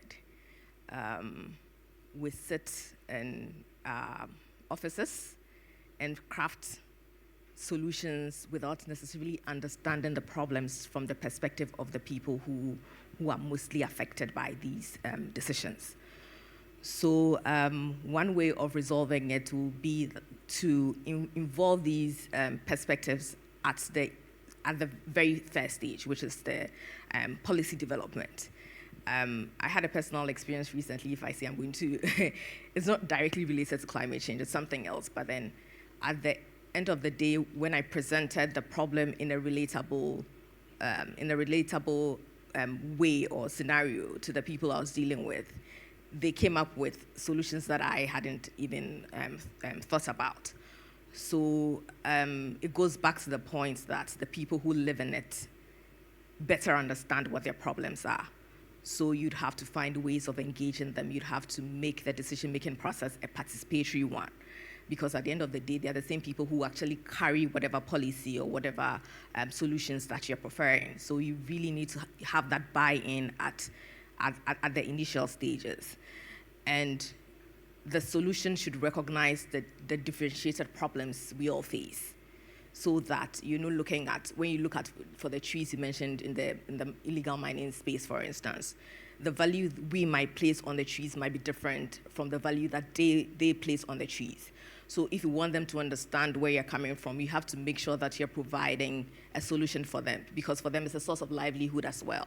So you can't tell somebody that, you know what, starve for my benefit. You have to give them something. So those are the key things that we should consider. And then also when it comes to the issue of accessing climate finance, I immediately can remember which of the addresses mentioned that. So you could have the funds available, but then are they really available if the people who need them can't access them? So we should look at creating very specific funding opportunities, funds available for these people in the marginalized and vulnerable communities, or who are most or disproportionately affected by these things, so that they don't have to perhaps meet the same. We're not saying that lower the standards, but understand how they can also access all of these funds that are available, because at the end of the day, if the funds are available and we are not putting them to the use that they need to, are they really available?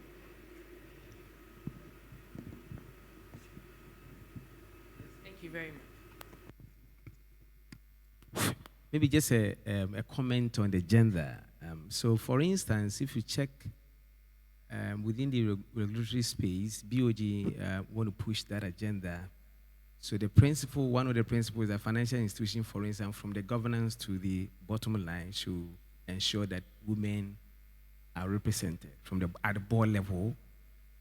We're pushing that, and we're observing, of course, if you get to a point that we think that the levels are not what is expected, then of course we're going to come up with some prudential limits to suggest that maybe 50% or 45%, because we are in a country where you have more women, and you go to the board level where you don't see women at it, then decisions are going to be affected. So currently, we're doing everything. It's a principle base. But of course, when it gets to a point we think that we are not getting it, then it will be a prudential kind of thing that we have to push. But of course, we are watching the numbers to see how that goes. Yeah. Thank you, Stephen. What he said. And in the, I didn't want to go into specific policies, but since he's brought it up, so in the principle, they're actually asking banks to sort of positively discriminate in favor of women entrepreneurs, so that they should help them build their businesses and make funds more available to them. Thank you very much, Na and Stephen. On the point of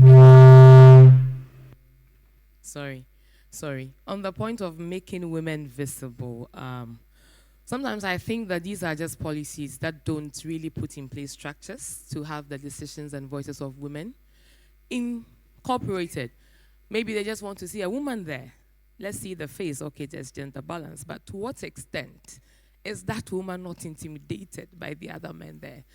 To what extent is the structure being amended so the woman can conveniently speak her voice? I remember I was at a World Bank meeting. I realized that all of the decks had a covering in front, and I asked why, and the simple reason was we are expecting that women are part of our meetings, and so we should be able to cover up the front.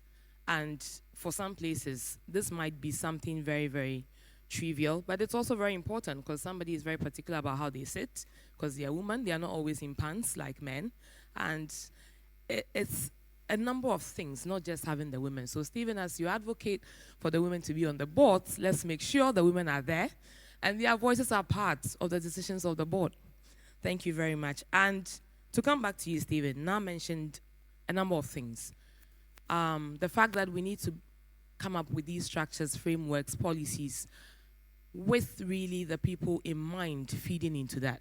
So if you talk about the regulations that the Bank of Ghana is coming up with, to what extent are you considering the rural banks? She mentioned that the banks with international support mainly are doing well, but with the rural banks, because they are in touch with people, if you talk about agriculture and the farmers that we have, the access to finance, it's a way of de-risking their investments.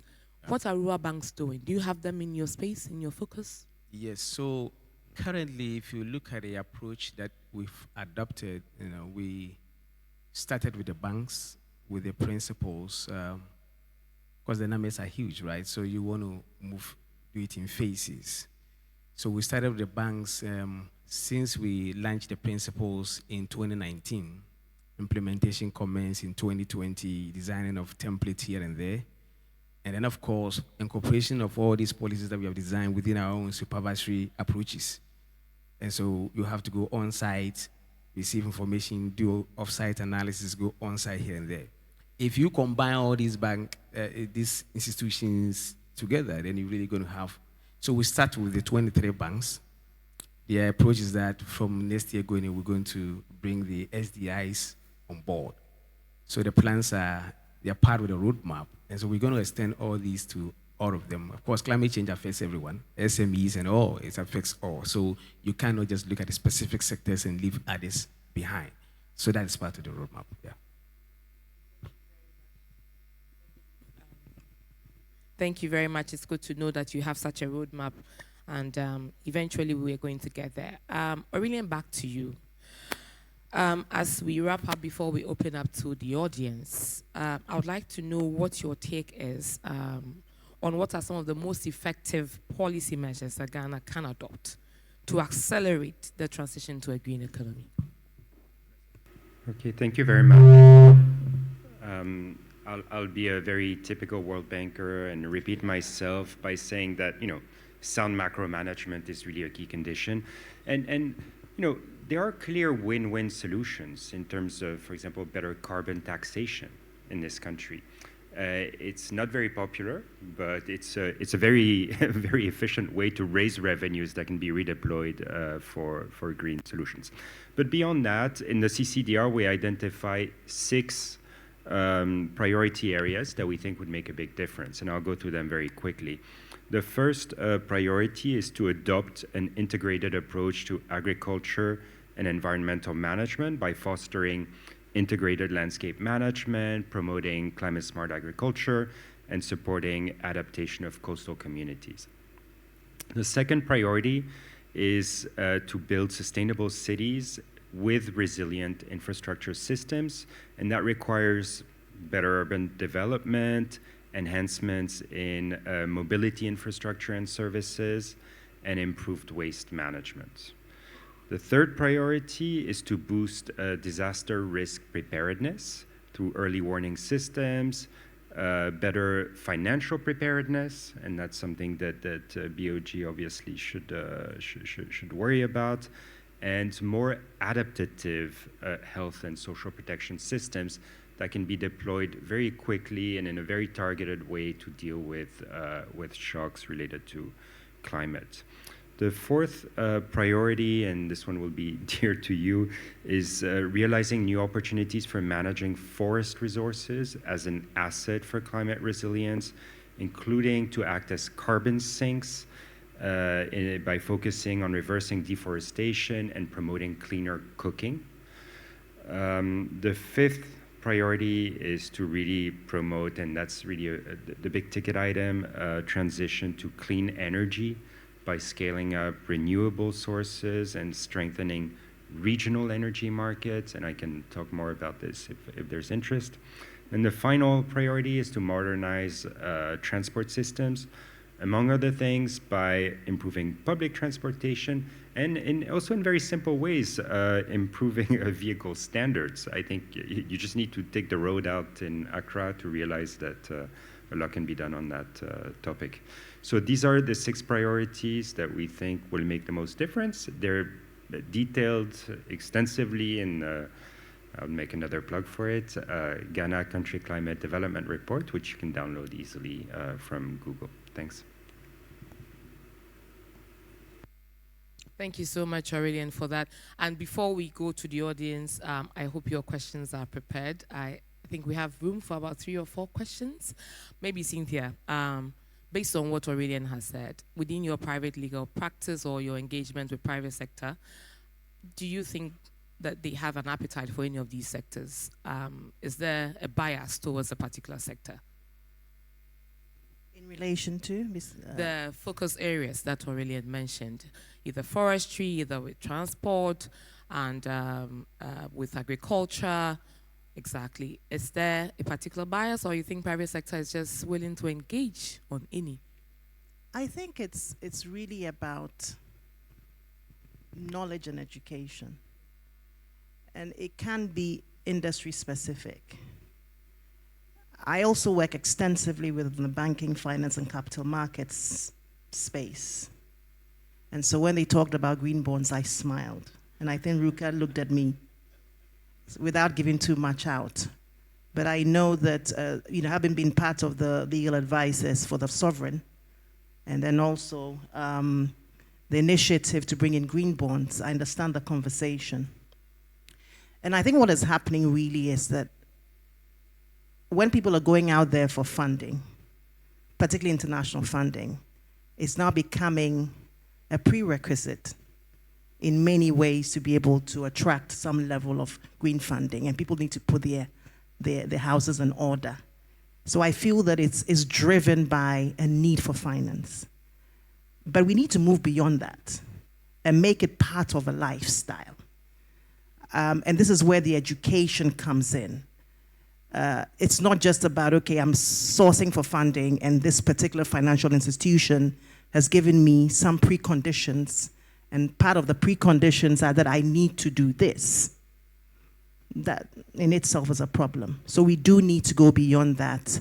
And yes, there needs to be a lot more education across board and participation from all industries. And an understanding is that it's really about our life.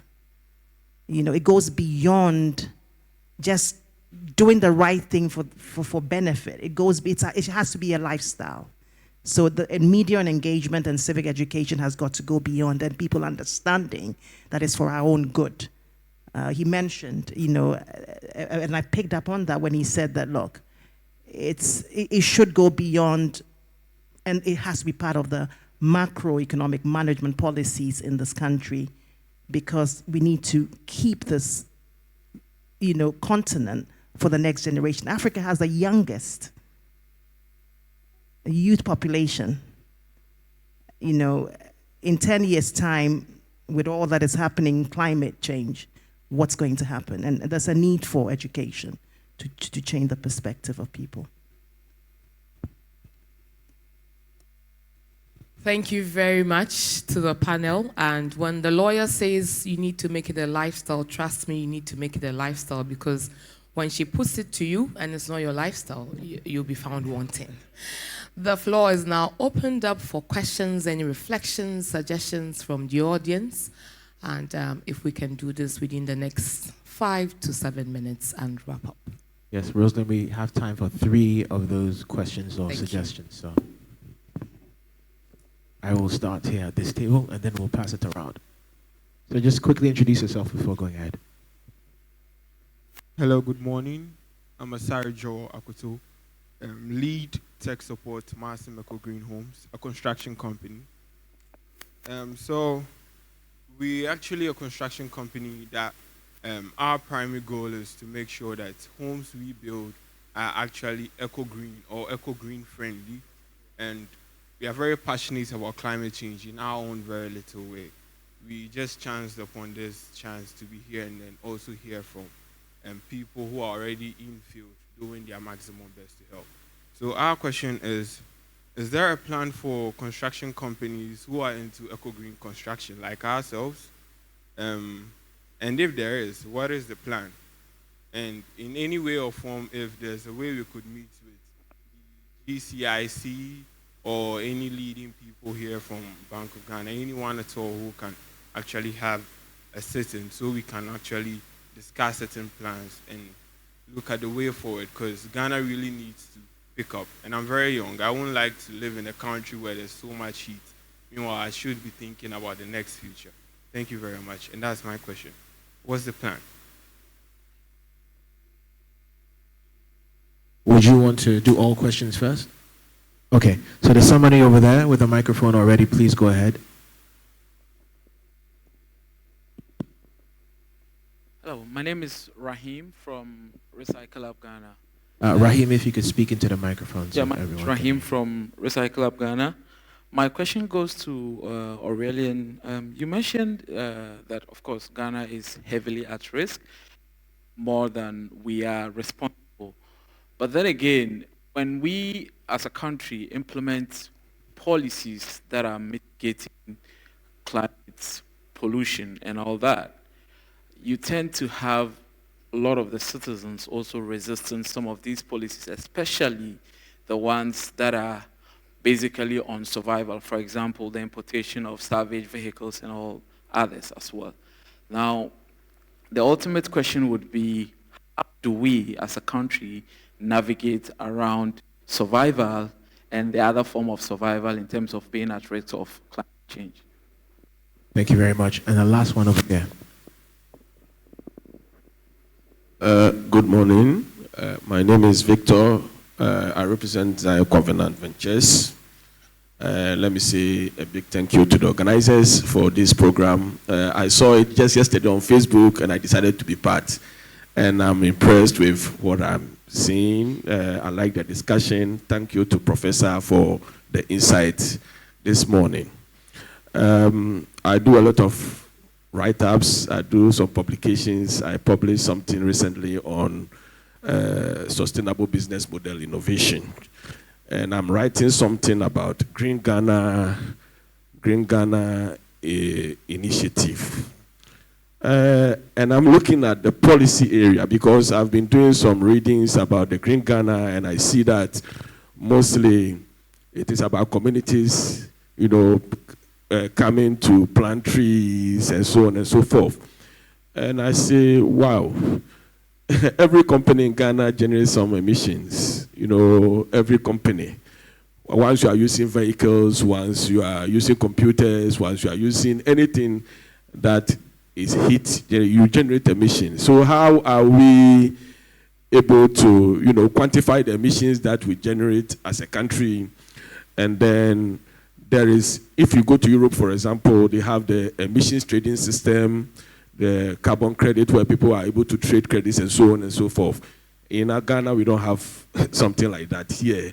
So I was looking at why do we have a policy like business model innovation policy where even, for example, the Green Ghana initiative, entrepreneurs can take advantage of it, plant trees, sell it to companies. Maybe a company is generating such amount of metric tons of emissions, and we say we have this acre of land, we have trees, and we are selling it to you so that you can, offset your emissions and so on. So I'm looking at this. So the Forestry Commission, I don't know, you are into Green Ghana and so on. So maybe you can enlighten us on that particular angle. Thank you. Complete blunder on my end. Let's balance this out. So at least one more question from a woman here. Woman. Yes. Okay. All right. Thank you very much for the floor. My name is Emmarin. I'm from Africa Students Union, and I like to identify myself as a climate sociologist. And we all agree that going green deserves all and sundry on board. But I have realized this trend about funds when it comes to education. There is certain bias towards education and advocacy projects. I'd like to ask, what could institutions, organizations, or even individuals do to bridge the gap when it comes to educational advocacy projects? There is this bar, so I want to ask the floor or the panelists, is there a way that we have ever considered bridging the gap when it comes to educational and advocacy projects? How do we bridge this gap of not giving so much attention to advocacy and projects? It's usually, when it comes to funds, you have to have maybe a business idea, not necessarily advocacy or education. That's one of the questions. And the second one, that's my last question. During the discussion, we heard that we are supposed to give alternative livelihoods to individuals or persons who engage in illegal mining or deforestation and all of that. We all agree that yes, because they do not see the need to, they do not see value for what they have, so they end up destroying whatever resources that they have. We all know that we have to give them alternative livelihoods. My question is, what kind of alternative livelihoods can we offer these people so that they desist from destroying the environment? Yes, so that's the question that I have. And also, how do we encourage thinkers like some of us to actually go ahead and then educate these people to find alternative livelihoods? How can we encourage thinkers to make an impact? Thank you very much. Wonderful. Thank you very much. Rosalind? Thank you very much for those 4 questions. One is actually 3 in 1. And there's a question for the moderator. I thought I wasn't part of the panel. But I don't know who would want to go first. We have 3 questions. One from EcoGreen. What is really the plan? The second question from Rahim about citizens and the green policies that we have. The uptake of those policies. And the third from Victor, that is for me, on the Green Ghana and how we can involve corporate Ghana. And 4 from Emmarin on educational advocacy, the gap, how can that be filled up or bridged up? 2, what type of alternative livelihoods are we professing or proposing? And 3, where can a thinker like Emmarin find herself? That's with GCIC to begin with. So, the floor is open. Okay, maybe let me start with the construction, and of course, because you threw the question back to Bank of Ghana, and of course, now we, from the policy perspective, from Bank of Ghana's side, Central Bank, ours is to always provide the enabling environment where financial institutions or businesses will thrive. So we come up with the policies, and of course, since we believe that there's sustainability and, of course, these green elements, cut across, we come up with the right policies. So within even the principles that we came up with, we consider construction as one of the key sectors. And that, what I would suggest is that you need to then have a plan. You must, as a company, must have a very good plan, what I call it, a very credible transition plan. Have a plan and go to the institutions because they are aware of these policies. Sit with them. If it's bankable, of course, they will review it. All right. If it's bankable, they will go with you. And of course, in line with what we have issued because we want to push the whole thing forward. So I would suggest that, in your plan, address the strategic actions, go taking, or a risk management portion, the governance, how address them in your plan. And go to a bank and sit with them because all the banks really want projects that are sustainable. And they will sit with you and really look at it from that perspective because we have really come up with policies that will push the construction sector, that will ensure, because we realize that within the construction sector, there are a lot of risk. So then if you are really doing something that will contribute to the environment, very good, then you should get the funds to do business. Basically, that's how it is. So you can approach them and have discussions and let them know the plans, whatever you are doing. And I think that will fall in place. So maybe for now, let me just leave the rest for others. Maybe later I'll come in. Thank you. Yeah, I can't just reiterate what he has said. The key thing is really, as a young person, when you're going for funding, you have to understand that these funds are given by people who want a return. So it's okay to have a passion, but reality is that the person who's paying for it wants to know that it's sustainable and it's bankable. And those 2 words are very important. So take a sit back and look at it and say, okay, this is what we are about. How do we demonstrate in that plan? And what are the ways we're going to achieve these goals? And sit with the bank and let the bank assist you in formalizing that. And I'm sure that you will definitely get help with funding. And also the management. It's not just about the funding, because some institutions might want to put somebody on the board, and also the board composition. I sit in a place where I work with so many young businesses, SMEs, and it's amazing how they walk into the office. You grant them some free pro bono hours and say, I'll help you. And they walk in there, they have a fantastic idea in their head. And that's where it ends. And they think that you should fund it, or you should, it doesn't just work like that. Education, be realistic about the goals. A lot of courses coming here in itself, it's credit to you for doing that. And just making sure that you speak to the right people to help you build this plan and the implementation of that plan, and you should be able to get funding.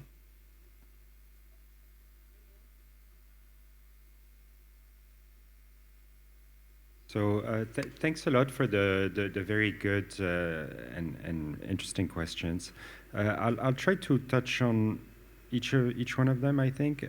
On construction, I think the way I would think about it is the regulatory frameworks for construction. I think building standards are a very, very, very powerful way to make sure that whatever you guys are doing becomes the norm, right? And that everyone else in the industry has to adapt to these standards. And that means that if that's the case, you guys have a beginner's advantage, right? But it's really about the standards and what kind of ambition the policy set in terms of building standards being eco-friendly and resilient to shocks, right? So that's the first place I would look at, making sure that the policies in place really set the right standards. I think there is a really interesting question on, how to make people adopt greener behaviors that tend to be more expensive in the short term when they care about survival. And it's really ironic because really the green development is all about survival, right? So we're in a situation where the worry about survival today means that you're decreasing your chances of surviving tomorrow, right? So how do you break that cycle? I think it's really all about the just transition, and you can think about it in this very quintessential example, right? So carbon taxation, so fuel taxation. Obviously, no one likes fuel taxation. It puts a lot of burden on the poor, those who take public transport, those who consume goods whose prices is affected by transportation costs. But it's also very, very clear that a fraction of the revenues that you raise by increasing fuel taxes can be redeployed to compensate the poorest and still generate a big margin, a big revenue margin. So it's really about the just transition and making sure that these concerns of the most vulnerable, the poorest, don't come in the way of doing the right thing by ensuring there's adequate redistribution and targeting of those who stand to lose from the transition. As far as country-level emissions and their composition, you may want to check out the website of the World Data Lab that has an emissions clock. And that emissions clock looks at country by country, their contributions through the various sources, etc. So you will find Ghana in there, and it's actually very, very nice and easy to play around with.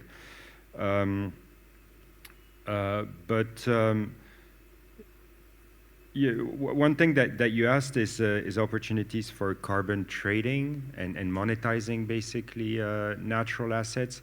I think there's a lot of fantasies and daydreams about the potential for carbon trading, but that doesn't mean that there aren't opportunities. And I think these would be very local opportunities. I think there's a lot of potential, for example, in compensating local communities for safekeeping their natural resources. And for example, in the forest sector, I think the community resource management areas, the so-called CREMAs, can play a very, very useful role there. And it should be relatively straightforward and relatively cheap to mobilize capital to empower local communities to maintain, for example, their forests instead of cutting them down. So I think at the local level, I don't think, so carbon trading, et cetera, I don't think is a macro level necessarily solution in the short term, but I think at the local level, there's lots of ways in which donor resources or green funds can be mobilized to let local communities protect their own environment. I want to speak to the issue of carbon trading. But first of all, we need to understand how these things work. When it comes to the nationally determined contributions, the whole idea is each country is supposed to examine itself, look at how it contributes to climate change, how it's impacted by climate change, and whether they have the money to do certain things or not. whether they have the systems to do something and how much it's going to cost. So it's like there's so many factors that come into it. So first of all, I don't necessarily think that is a good idea to compare Ghana to the UK, because when it comes to the issue of money, it's like we are worlds apart. We need to accept that reality. And secondly, there's a Ghana carbon market framework that allows, like, we don't want to go into the details of that, but it allows for carbon trading. And the reason why we don't see the ETS, the emission trading system, and then carbon taxes, because we don't want to overburden our businesses here in Ghana. So we have created a platform that allows you to invest in what we call the mitigation activities, yield mitigation outcomes, and that once you follow the processes, you're capable of entering agreements that allow you to sell whatever savings you make in terms of when it comes to the CO2 emissions and the equivalents, like something along those. This is just a very concise answer and response to that question. And then on the issue of creating alternative livelihoods, another way to look at it is when you talk about the mitigation activities that we have talked about, for example, you can find ways of, in itself, it has job creation opportunities, so that if you are, this is a very general response, because like I already said before, each community is faced with what you'd probably describe as its peculiar problems or its peculiar issues. So we don't have this one size-fits-all kind of solution. But then you can go into that kind of public consultation, public engagement, and then try and find which of these mitigation activities will best fit whatever community that you're dealing with, and see how best you can create that kind of alternative livelihood for them. Thank you so much. Very apt responses from all the panelists. Before we quickly wrap up, and on the Green Ghana question. So the Green Ghana Day is not just for communities, local communities. We have corporate entities who are also part. We have the diplomatic corps also planting with us. It's a day really to instill the culture of preservation of our trees, of our natural resources. But a word that Aurelian used that's wonderful is this fantasy about the carbon markets. It's a whole community, it's a market with different regulations. You can't just plant 10, 20 trees on Green Ghana Day and use that as an offset for a company's emissions. A lot goes into that whole process. The Forestry Commission is available. We can have a very wonderful discussion on this. As Aurelian mentioned, we have the approaches that involve communities through the community resource management areas. Within a bigger strategy of our RED Plus strategy of reducing emissions from deforestation and forest degradation. So we can talk on how we can collaborate on that. We are supported by the World Bank in one of those programs. We are supported by the Green Climate Fund in another. And also we have entered into the oil and gas space, now with Talo investing for their unabated emissions and how they can offset that through forestry projects. So let's talk, Victor. I'm sure there's room for engagement. And on the alternative livelihoods, spot on. You need to engage whoever is involved on what is that alternative livelihood. Because if it's not fit for purpose, you can do all the capacity building and training. It wouldn't work. We are out of time, but I really want the panel, if anybody has any last minute reflections, and on Bank of Ghana, for any reflection that you want to give Stephen, we have spoken about taxation. I think we don't want to overburden our industries, but we can also do something. Professor spoke about how we are able to build that bigger portfolio. For all these different initiatives, trading, that selling and buying of carbon, can the Bank of Ghana maybe, in collaboration with the Ministry of Finance, be taxing a percentage to put into a bigger pool, like we are doing for oil? So just 30 seconds and we are off. Personally, I'm not a fan of this carbon tax, because if you're in an economy like Ghana where inflation is just right there, right? You come up with this carbon tax at the end of the day to feed into inflation again. So I am not too, but we can discuss. But to wrap up on this section, I think I will still go with the conclusion that was given by the professor about the collaborations. There are key things that we need to do in this country in this space. Example, one of them is even have this taxonomy, definition of what is green. If a bank wants to finance something, can Bank A, Bank B have different definitions for green? No. This is something that we all need to key stakeholders will have to come together, work on, and come up with a common definition of what is green, so that we can push it. And that for me has been the way, and we need to collaborate. So going forward, I foresee a lot of collaboration within the financial regulatory bodies. And of course, the regional side too, very key, to reduce any fragmentation in respect of policies that we come up with, like the climate directive that we are about to issue. Nigeria will come up with something, Sierra Leone will come up, Gambia will come up with something. We need that collaboration at that level to reduce that regulatory fragmentation, so that we come to some convergence that will ensure that we're doing something within the sub-region. These are my two conclusions that I think that is up there. But for other issues, I think we can discuss in the future. Thank you so much. Stronger political will, which obviously will translate into good macroeconomic policies that allocate budgets, because the financing of this is important. Definitely education, science and technology education, longer term policies, and not allowing our statues to just lie on the shelf and gather dust, but rather break it down and implement policies and a strategy that would allow the enforcement of those policies.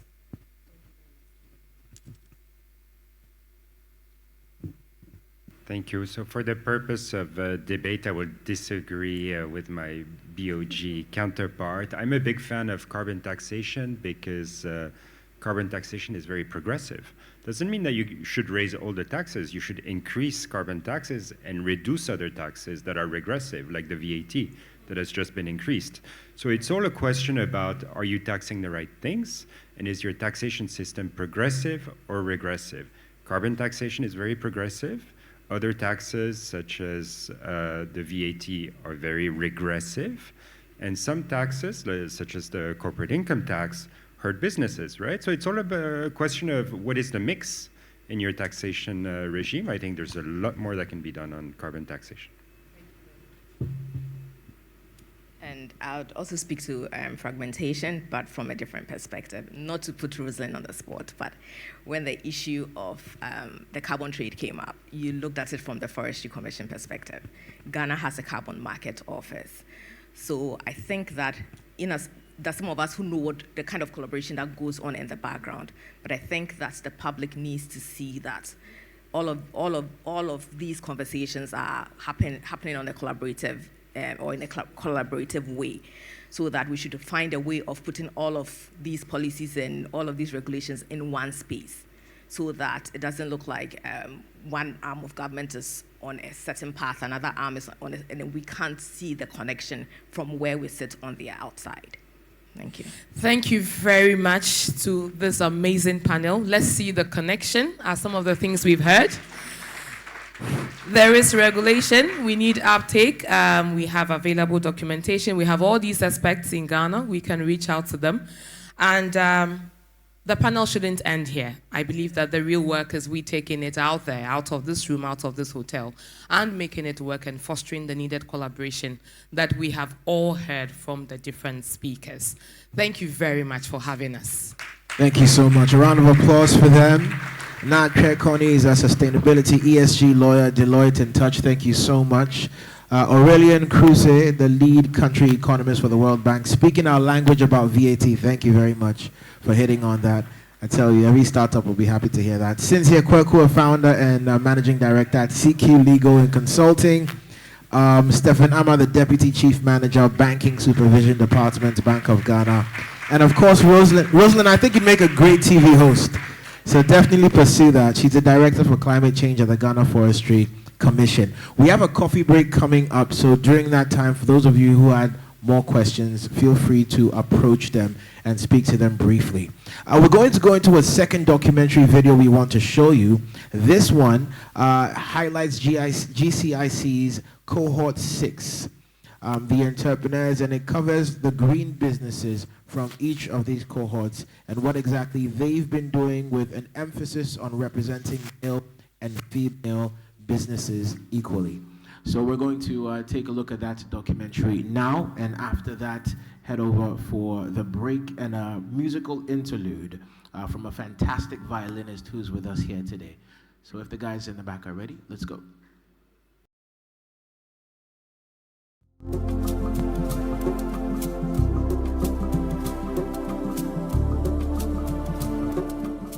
On the flip side of the global climate emergency is the testimony of a successful green entrepreneurship in hopes of concurrently building a resilient economy.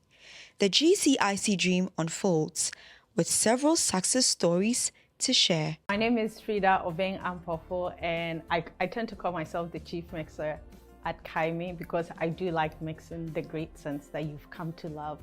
Kaimi really came about because I wanted a homegrown Ghanaian brand that really dealt in quality, good quality product, but also good packaging, but also something that was kind of worthy of being gifted. My name is Amy Beth Akukwanson. The name of my business is Kawamoka Coffee Company Limited. It's a social enterprise coffee company that was set up for three main things. One was to put Ghana coffee on the map. A lot of people don't know that Ghana has coffee, and good coffee at that. So one of the main things of Kawamoka is to introduce or reintroduce Ghana coffee to the global market and to support our farmer network with sustainable farming practices. I'm Bismarck Asamoah Asante, founder and CEO of Nasambran Enterprise. At Nasambran, we are into manufacturing of cooking stove. We do produce breaker stove, wood stove, LPG stove, biogas stoves, ovens, and others. I joined an NGO and we're being sent to Asimfoso and Kede for a program. I was still at this man's compound and his name is Mr. Ekem. He was into production of Jiko stove, what we call Japa, and the ceramic liners. So when I was staying at the compound, I fell in love with the business. I had a passion for the business at that point. So that was where it all started. So I got the inspiration from Mr. Ekem. My name is Prince Manuel Boa, the Executive Director of Roprint Company Limited. It's a company that was formed in 2016 to support the value chain development of fruits and vegetables to meet the growing demand of the high-end market, which includes the retail supermarkets, the facility and management companies, those providing catering and management services for the oil and gas and mining companies, and then also for the shipping industry, as well as hotels and restaurants. From GCIC, there are a few things that I've received support. Of course, financials.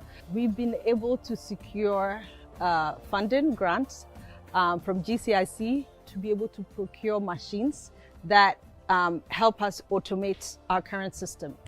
And some of these machines include like a mixing machine, for instance. We have labeling machines. We talk of filling machines. So you mix and then you have to fill the bottles and the jars, and then you have to label them. Before we're doing things manually, so we do our best to really calculate and see the inputs and the outputs and all of that. But with the automated system, it makes things easier, more efficient, and really everything the machines runs well. And when I'm talking about machine, I'm like the system in general, because if I know I'm putting A plus B, the result is going to be A and B. So it makes our system more efficient. Solar interventions from GCIC have enabled uninterrupted production. So we have, one of the things we do at Kawamoka is to infuse West African flavors in our coffee. So in addition to our dark roast and our medium roast, we also do a prekese coffee, we have a ginger coffee, we have lemon, we have moringa, we have dawa dawa.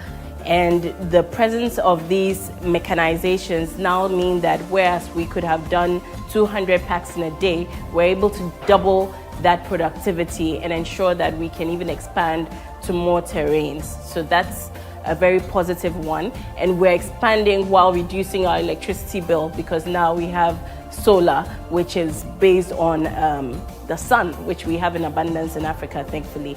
And we're able to utilize that to increase productivity but lower costs. So the Ghana Climate Innovation Center is an organization, an NGO, that they support green businesses like renewable energy, energy efficiency, agri-smart, and others. So we being an energy efficient and renewable energy company, what they are supporting us now is to get a CNC plasma machine.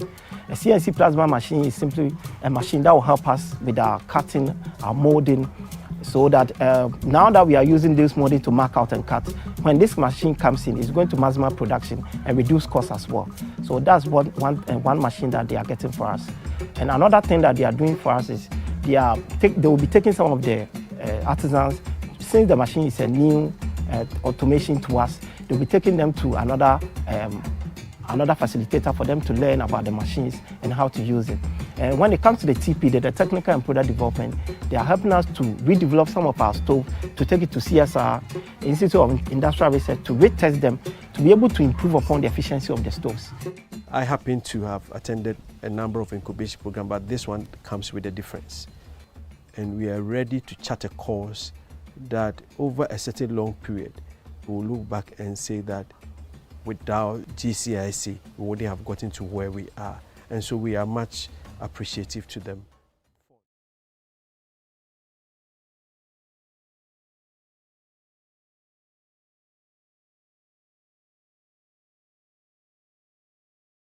Into this coffee break that we have, just for you to stretch your legs, get something to eat, and get something to drink as well. We will all converge back here in the next 10 minutes. Now, during that coffee break, we're going to have an incredible performance by a violinist by the name of Fifi. Fifi is passionate about local music and finds a way of merging local music even when he's playing foreign harmonies as well. He's also quite passionate about giving back to society and has collaborated with the numerous NGOs at their events as well. Today and right now, he's about to play a song that I think is a reflection of the world we are fighting for and the reason why we're fighting for a greener economy. So he's going to go ahead. A round of applause for him while he kicks off.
Ladies and gentlemen, a round of applause for Fifi Flawless.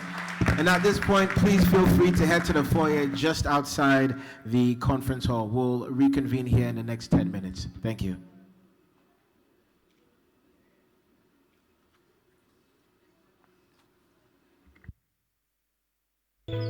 Our business seeks to solve the problem of farmers burning their agricultural waste.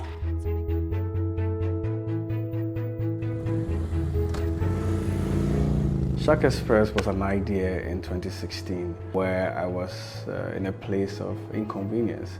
I was trying to get food and other things, and every single time I wanted something for myself, I had to drive to go and get it myself. So in 2020, just after the lockdown, the idea came up again that how about we bridge the gap between vendors and customers. So Shark Express started as a delivery company where we do the traditional pickup from one point to the next point through a phone call, a WhatsApp message, or an SMS. Today we are a tech company that is built around a marketplace and the logistics. And what we seek to achieve is to bridge the gap between consumers and vendors.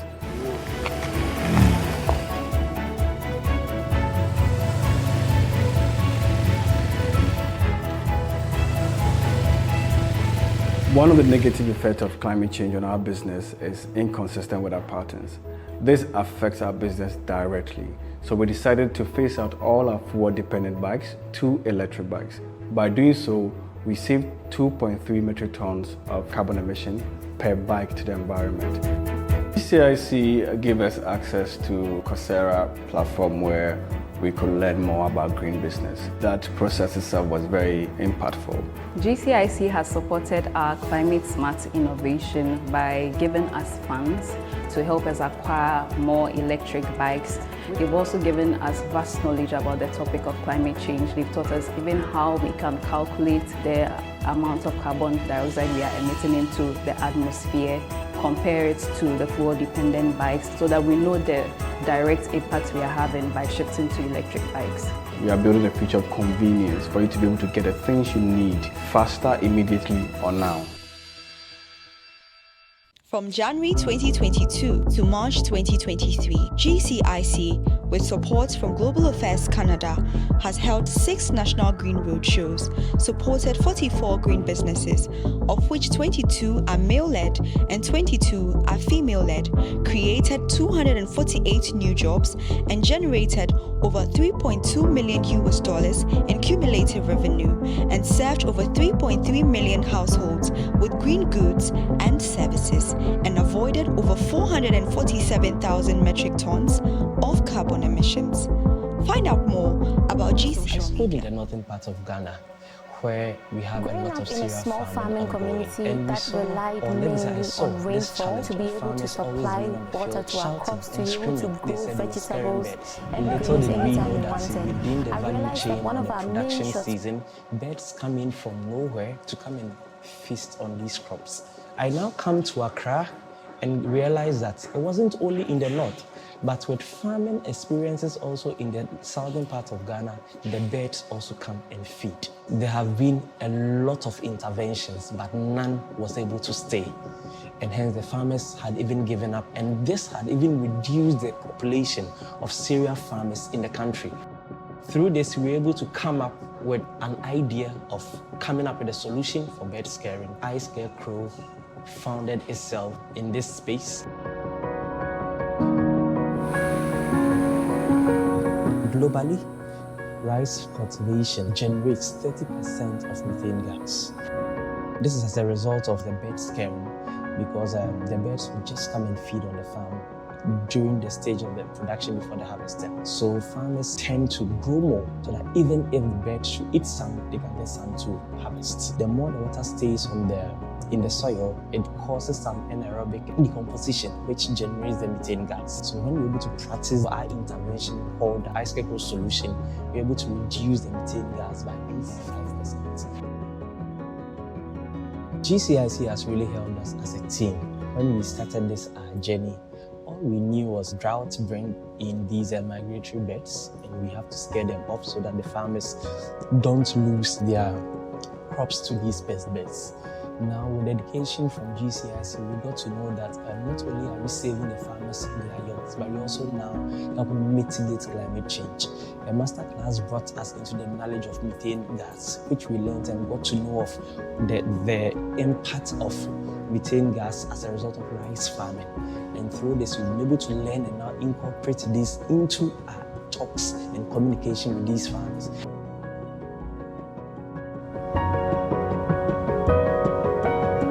Initially, farmers in the country were losing close to 20 to 25% of their crops to pest birds. Now, iScarecrow technology comes in and with our education as well as we render our services to them, they're able to save their yield from 90 to 95%. That's off the best bets.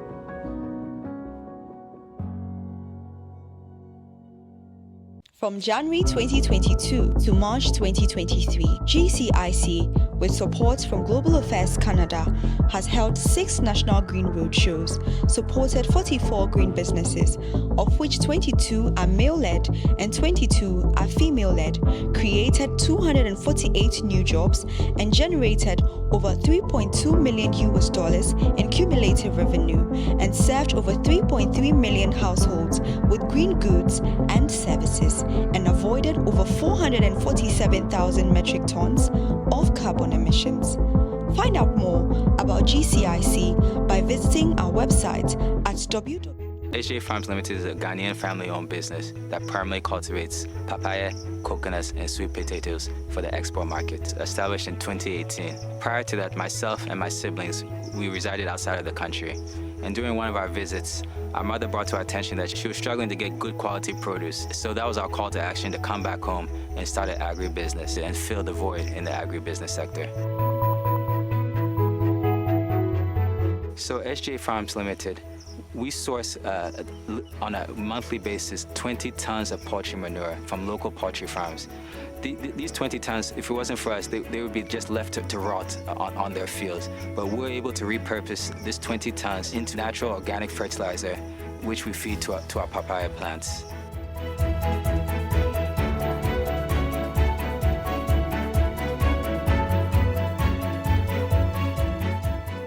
One small way we try to reduce our carbon footprint is by using 100% solar-powered irrigation. Prior to that, we were spending over 1,000 cities a month on fuel to power our irrigation equipment.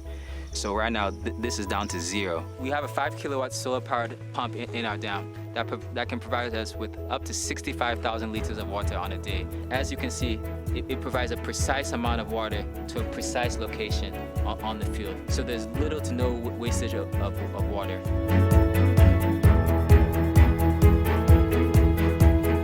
GCIC has supported our business climate innovation in several folds. Not just the climate smart, but they've also improved our business acumen. By improving our business acumen, we've been able to look at areas where we can mitigate our carbon footprint on the planet. We're also doing less land preparation using fossil fuel equipment, mainly tractors. These were all measures that we learned through the GCIC program. In the future, we plan to create an additional 15 direct jobs. These direct jobs do not include the indirect jobs, which we hope will be created as a result of this. These indirect jobs will increase the income of the members of the Teacher Mante community. Before our solar irrigation project, solar was a foreign word to them, but now they understand the benefits of solar and how they can reduce their carbon footprint. From January 2022 to March 2023, GCIC, with support from Global Affairs Canada, has held 6 national green road shows, supported 44 green businesses, of which 22 are male-led and 22 are female-led, created 248 new jobs, and generated over $3.2 million in cumulative revenue, and served over 3.3 million households with green goods and services, and avoided over 447,000 metric tons of carbon emissions. Find out more about GCIC by visiting our website at www.ghanacic.org and follow us on social media.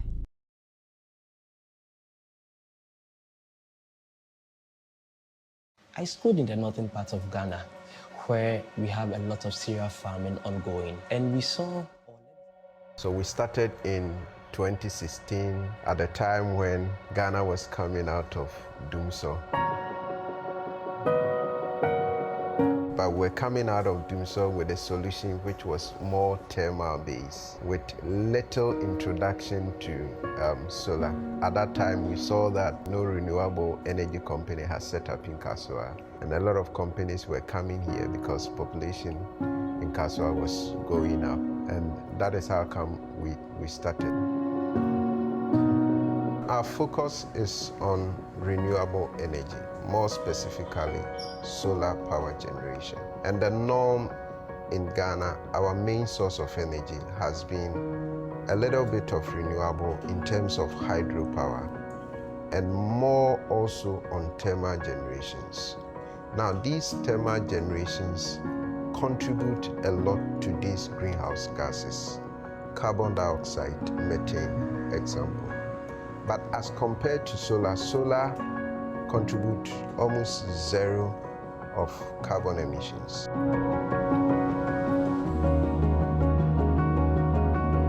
I think that GCIC has been excellent on our business because even though we had a little bit of understanding of climate effect, climate change, we had not paid much attention to it because growing a business in Ghana is not easy.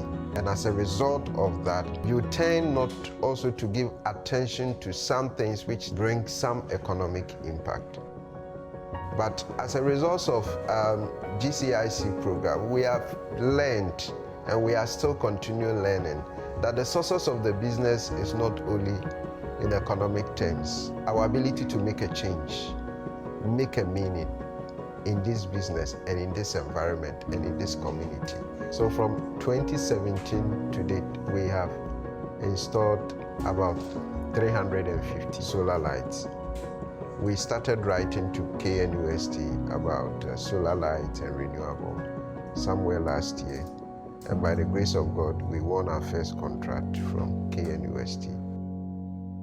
From January 2022 to March 2023, GCIC, with support from Global Affairs Canada, has held 6 national green roadshows, supported 44 green businesses, of which 22 are male-led and 22 are female-led, created 248 new jobs, and generated over $3.2 million in cumulative revenue, and served over 3.3 million households with green goods and services, and avoided over 447,000 metric tons of carbon emissions.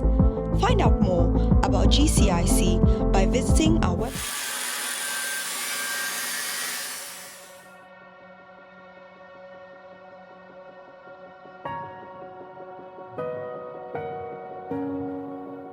Most businesses in Ghana today loses over 40% of their revenue on electricity alone. Some of them are also located in areas that the national grid have not reached. So to be able to get access to electricity, they will have to spend so much money having to buy electricity poles and then cable connections, among others. The other alternative is buying fuel generators or plants, which are also very expensive. And then that also contributes significantly to the CO2 emissions, as the reliance on fuel also releases that poisonous gas into the atmosphere.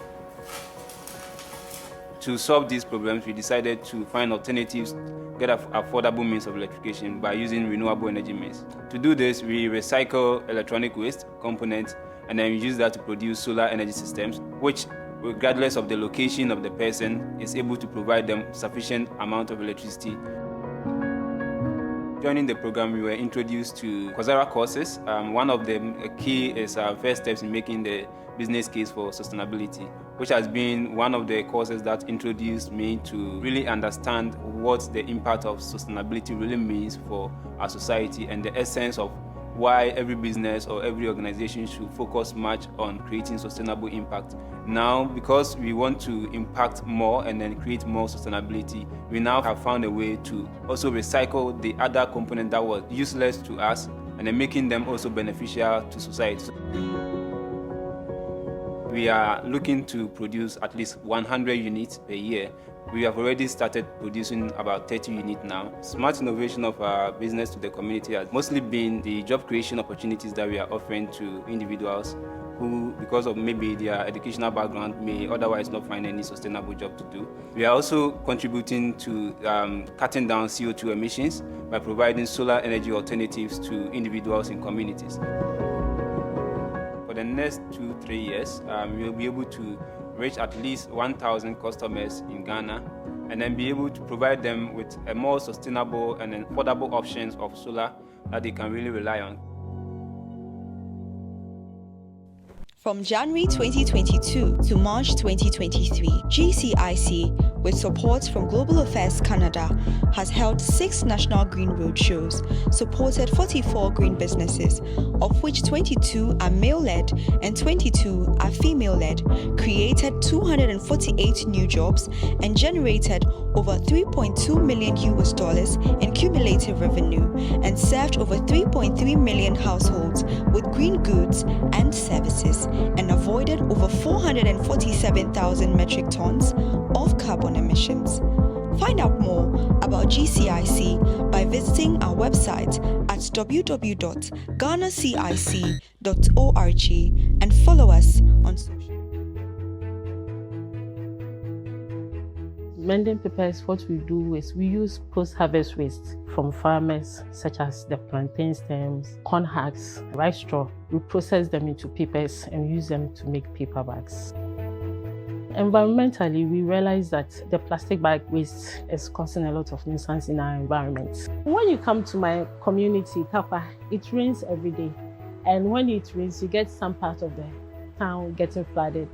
So when I got the idea that we can use agro waste, that's the post-harvest waste from farmers, to make papers, I decided to research into it and also encourage people the use of paper bags so that we can move away from the non-biodegradable rubber bags to biodegradable paper bags. Where we've realized carbon emission in our production process is during the cooking process, and because of that we use LP gas. Aside treatment, I can also recycle the wastewater because we use a lot of water in our production process. So finding an alternative to treat the waste so that we can reuse our wastewater.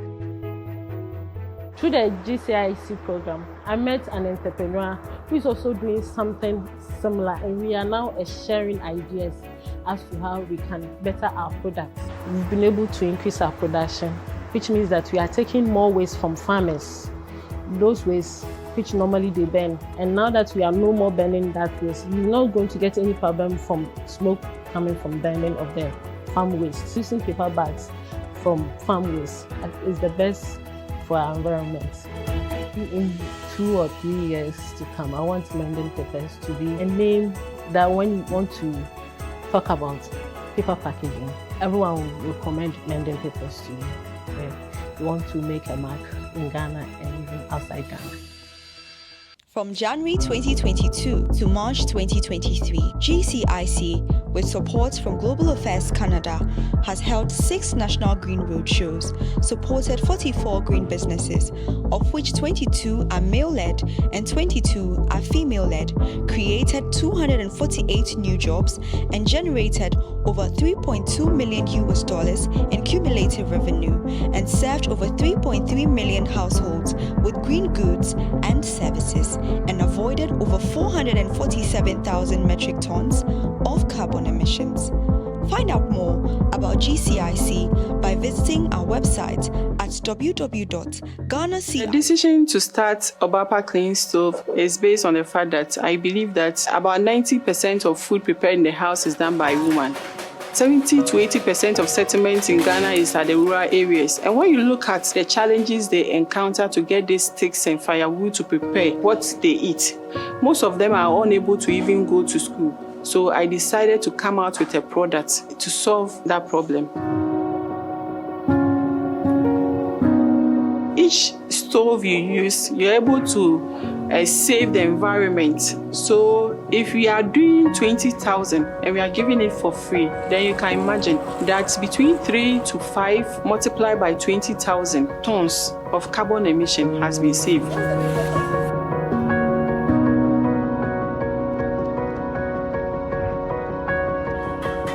I introduce a lot of ladies into the processes of manufacturing. They come, they work on contract basis and they earn money.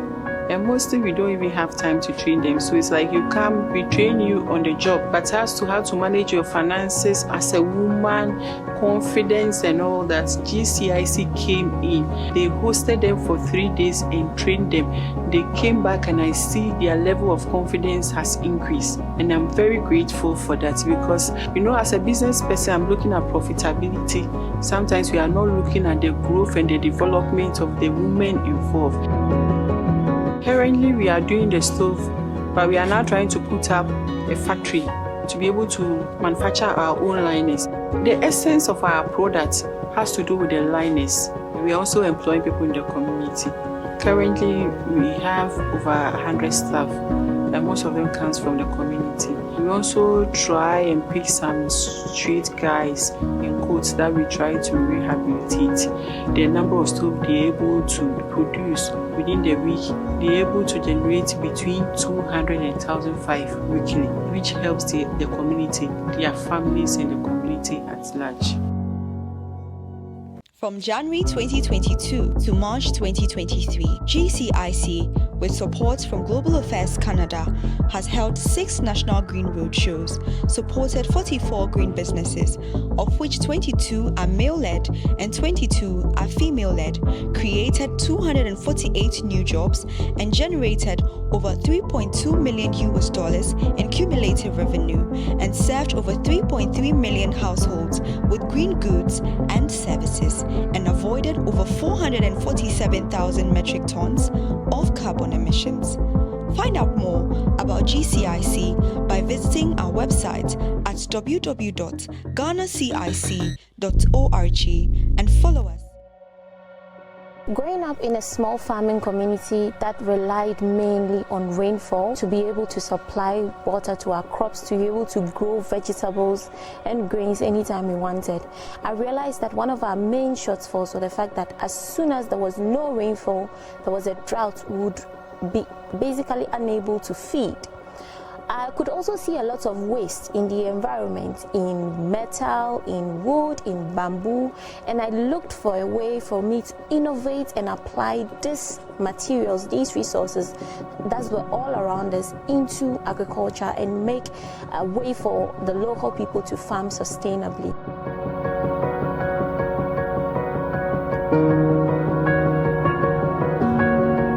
So I came up with greenhouse farming, and that's how Farmie was born. Climate change is rapidly changing the way smallholder farmers are farming. We have established that at least about 33% of carbon released into the environment is caused by traditional farming activities. Farmers have also increased their use of fertilizers and other chemicals by as high as 90% on their various farms, all in an attempt to get the yields that they are always looking for to break even on their farms. At Farmie, we address these problems by leveraging on greenhouse farming technologies, enabling these farmers to farm all year round in an enclosed environment, ensuring that they reduce their carbon footprint by as much as 70%. On an average, Farmie has been able to recycle over 1.2 tons of metal annually, and also use up to 850 stalks of bamboo on our various farms, ensuring that farmers are more focused on a sustainable farming venture. The Ghana Climate Innovation Center Incubator has been crucial in helping us attain a good blend of sustainability and profitability in our business operations. Various trainings on tax, climate change, the Women Entrepreneurship Transformation Program, as well as trainings on attaining the right level of business leadership in our business and financing and fundraising. Applause for him as he kicks off from the back. We're yours.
Thank you, Fifi. Fifi Flawless, ladies and gentlemen.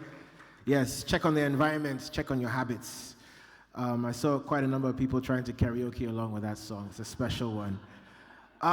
Incubating Climate Innovation, that's what we're here for. The theme, Building a Resilient Green Economy in Ghana, is based on three things: policy, partnerships. We've spoken a lot about both. Now it's time to move to one of the most important factors, if not the most important. How do we fund all this? Finance, and sustainable finance for that matter.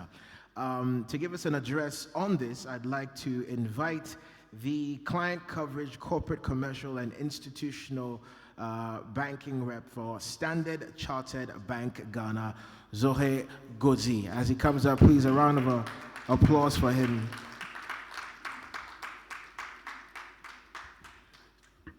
Thank you very much, Antoine. I'm a huge fan of your program on radio. It's great seeing you. Ladies and gentlemen, permit me to stand on existing protocols, but I'd like to acknowledge two of my colleagues from Standard Chartered Bank, Adote Anum, who is our treasurer, and Asidwa. Thank you so much for coming. Asidwa is our head of brands and marketing, corporate affairs, brands and marketing. So yeah, once again, good afternoon, and I'd like to acknowledge all of you here today. I'd like to thank the GCIC for their work so far. I'm hoping that some of your entrepreneurs here today will become clients of ours in a very short, time. We'd like to take you beyond the shores of Ghana and help you grow as well. Yeah. So thank you. Ladies and gentlemen, traditionally and historically, finance and investment has always focused on maximizing profits and shareholder return, without considering environmental and societal value of the projects or businesses. But with the advent of the climate crisis and deteriorating environment, new business models which prioritize the environment and explore balancing the environmental importance with competing needs has propelled a new form of finance, sustainable finance, to gain prominence. The World Economic Forum describes sustainable finance as an approach to managing risk and allocating resources that takes into account environmental, social, corporate governance, ESG factors, risk management practices, and impacts on different stakeholders, leading to competitive and sustainable profitability for all stakeholders over the long term. So not just profits, a lot more other things. The importance of sustainable finance cannot be understated. In the wake of increasing demand for the world to transition to systems, policies, and capital that minimize the risk of environmental destruction and safeguard the world for future generations, sustainable finance serves as an effective tool and an enabler. Further, it has the potential to drive the world and Africa to achieve our SDG goals and goals of both the Paris Agreement and COP27 held in Cairo, Egypt last year. Now, we all understand and appreciate the role of financial systems in economic development. Financial systems, therefore, have a huge role to play in sustainable finance. There are diverse players in a financial system. And in that financial ecosystem today, we have the traditional commercial banks like us, the development banks, the likes of GCIC and their foreign partners, patient capital intermediators like Njaro, regulators, policymakers, amongst others, and we all have our role to play in sustainable finance. In Africa, while sustainable financing has been cautiously embraced, several organizations are leading the way with its promotion and advocacy. The African Development Bank took a lead role with the launching of Sustainable Finance Program in 2017 and has been supported by the African Union, the United Nations, and the United Nations Environment Program. These institutions are promoting a coordinated approach to sustainable financing development and supporting the growth of an enabling environment that spurs private sustainable finance and investment. What are the issues we face today? The challenges with adoption of sustainable finance in Africa are mainly attributable to limited capital availability, limited capacity, and resource. and lack of awareness and education in some instances. To delve into these pointers further, many African countries lack the capital necessary to invest in sustainability as they rely heavily on foreign aid, and this can be inconsistent and unpredictable. Closely related to the lack of capital is a lack of capacity. I say that again. Closely related to the lack of capital is a lack of capacity and resources. In many parts of Africa, there's a limited infrastructure and expertise to develop and implement long-term sustainability projects which could benefit the environment and society, and the lack of these have led to reluctance of private sector investment in sustainable finance. A key route to driving the adoption of sustainable finance is through policy, as we heard from BOG. Several countries, including Ghana, Nigeria, and Kenya, and Senegal, have taken steps to promote sustainable finance policies and create investment framework that integrate environmental and social values into financial decision-making. In Ghana, through the Sustainable Financing Framework, the government has indicated its desire to pursue 3 types of sustainable financing instruments, which are green instruments, including green bonds and green loans, where the proceeds will be used exclusively to finance or refinance environmental benefits, projects that have environmental benefits. Social instruments, including social loans and social bonds, and then the third one being sustainability-linked instruments, which could be sustainability bonds, where the proceeds will be used to finance eligible social projects. Beyond this, the Ghana Stock Exchange has also issued a guidance manual for all listed companies on ESG reporting, which will be mandatory from 2023 financial year. Similarly, the Bank of Ghana also issued a sustainable banking principles to assist banks to respond to emerging global trends, including climate change, human securities, among others. It is our firm belief that through sustainable financing framework and a focus on sustainability by regulators, Ghana can build its credentials as a leader in Africa's path to more sustainable financing, investment, and economies. For us as Standard Chartered, over the last 160 years, we have been facilitating the flow of capital and promoting sustainable finance where it's needed most, delivering positive social and economic impacts that supports the SDGs. Our purpose is to drive commerce and prosperity by embedding sustainability and responsibility across our business, operations, and communities. So we have sought to achieve this through sustainable finance, because we want to have sustainable finance when we do our lending. Being a responsible company, the way we operate in our offices and markets in which we operate, and being an inclusive community, i.e. the help we extend to our community. In our bid to drive sustainability, we have designed sustainable financing framework. So all the points we mentioned here today, there's a framework in the bank, a product in the bank that satisfies all of them.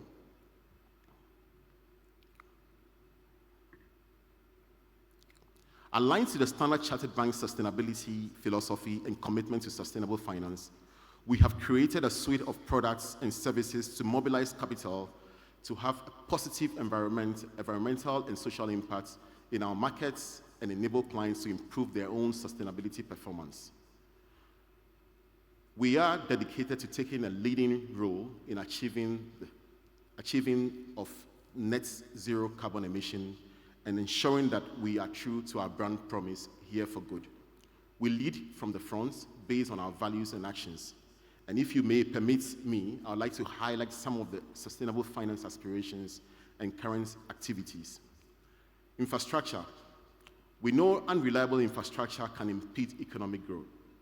Transport and power, including clean technology, are the building blocks for promoting local production, trade, and development.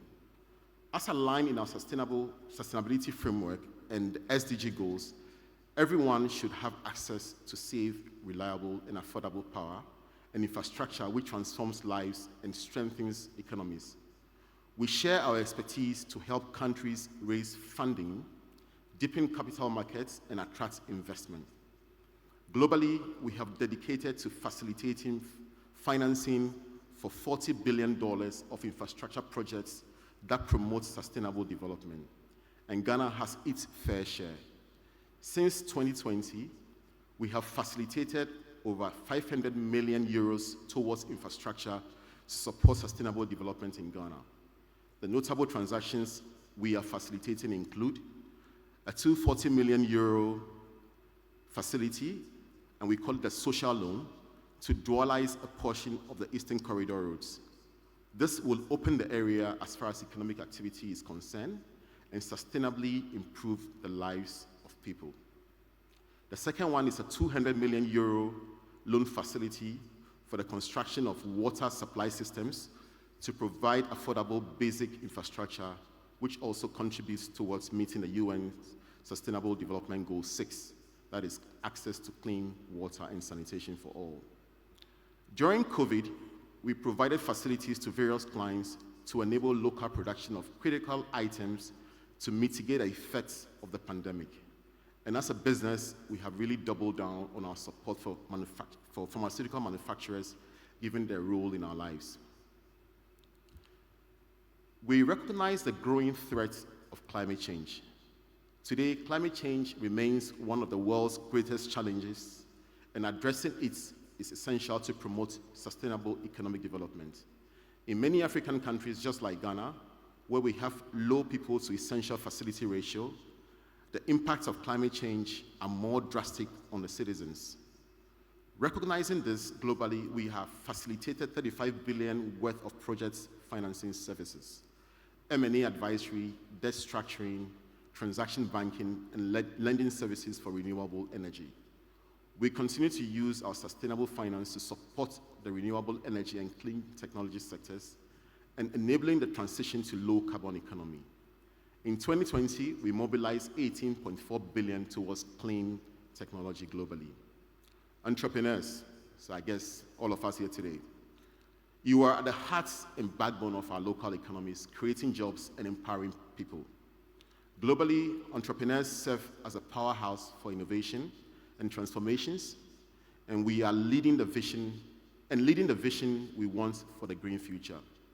Standard Chartered, through our Future Makers program, are working across the continent with entrepreneurs.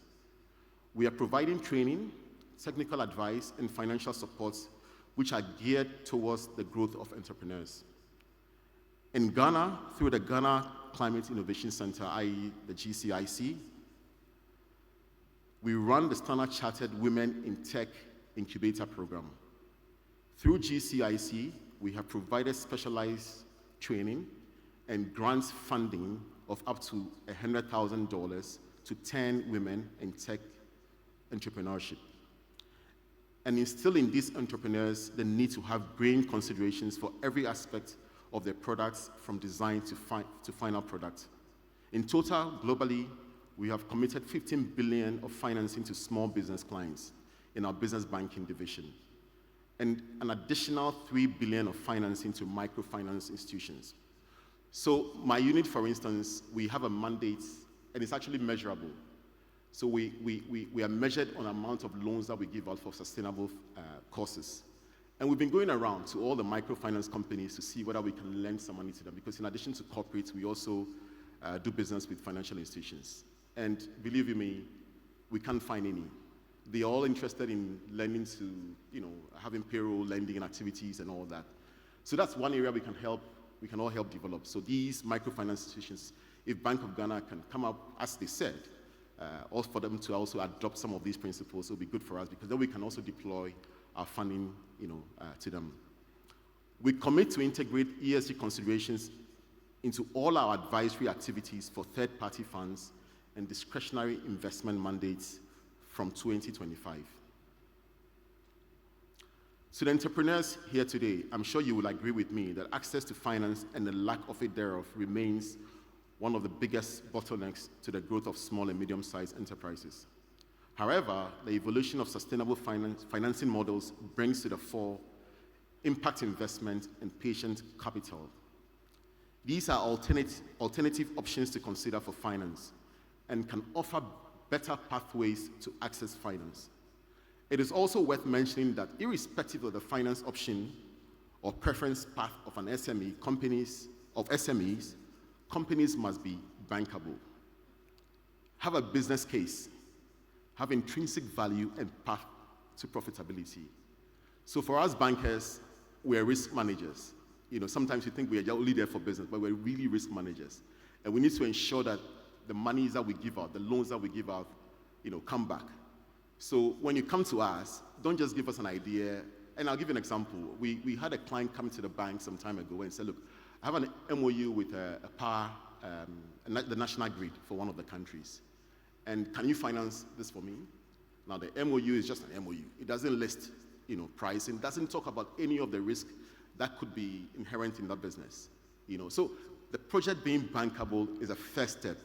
And we can understand that you may not have all the knowledge. So sometimes when you come to us, we'll try and guide you. So for instance, you talked about construction. Beyond making a building green, there are other risks as well. There's a market risk. Who is going to buy your building, right? The land you're using. We all know the land tenure system in Ghana. So I would like to look out for all those things to make sure that you're checking the box. But if you get frustrated and you walk away, clearly that becomes the end. So I think in conclusion, the next panel speaks to the current financial models, financial product development, and impact investment models, and seek to explore if we can build a robust, low-carbon economy in Ghana.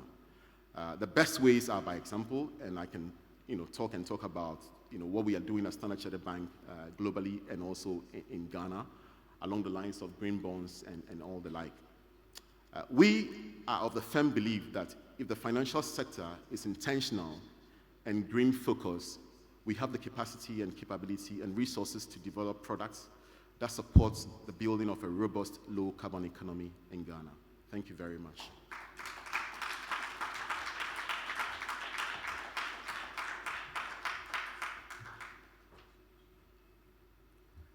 Thank you very much, Jose Goji. He is with the team responsible for client coverage, corporate, commercial, and institutional banking at Standard Chartered Bank, Ghana. A round of applause for him and his team one more time. Thank you, guys.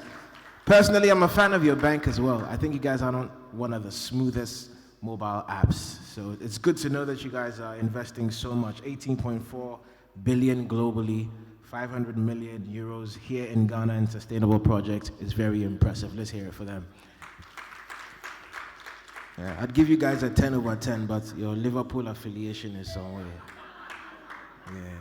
Anyways, moving straight into the second panel discussion, ladies and gentlemen. We're going straight, elaborating more on finance and the role it plays. So for the next panel discussion, we are speaking on the topic: can current financial models, financial product development, and impact investment models build robust, low-carbon economies in Ghana? Can this build a low-carbon, robust economy in Ghana? To do this, we've got an impressive panel. It's going to be moderated by the head of corporate and investor relations for Cal Bank, Jifa Amegashi. A round of applause for her as she comes on stage first off.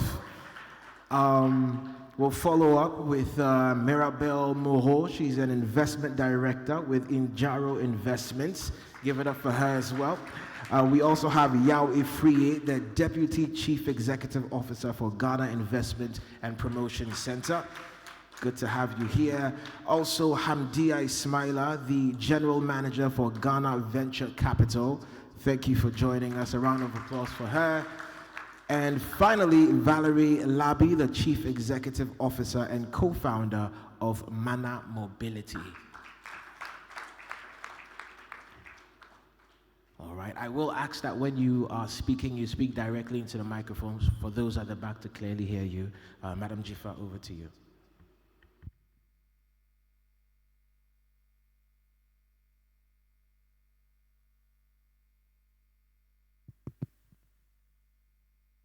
Hello, can you hear me?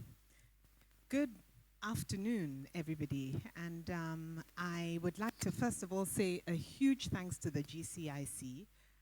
This is just an incredible opportunity, I think, as bankers and entrepreneurs to be able to have a discussion about sometimes difficult topics, which include green financing and what banks are doing or not doing, as the case may be.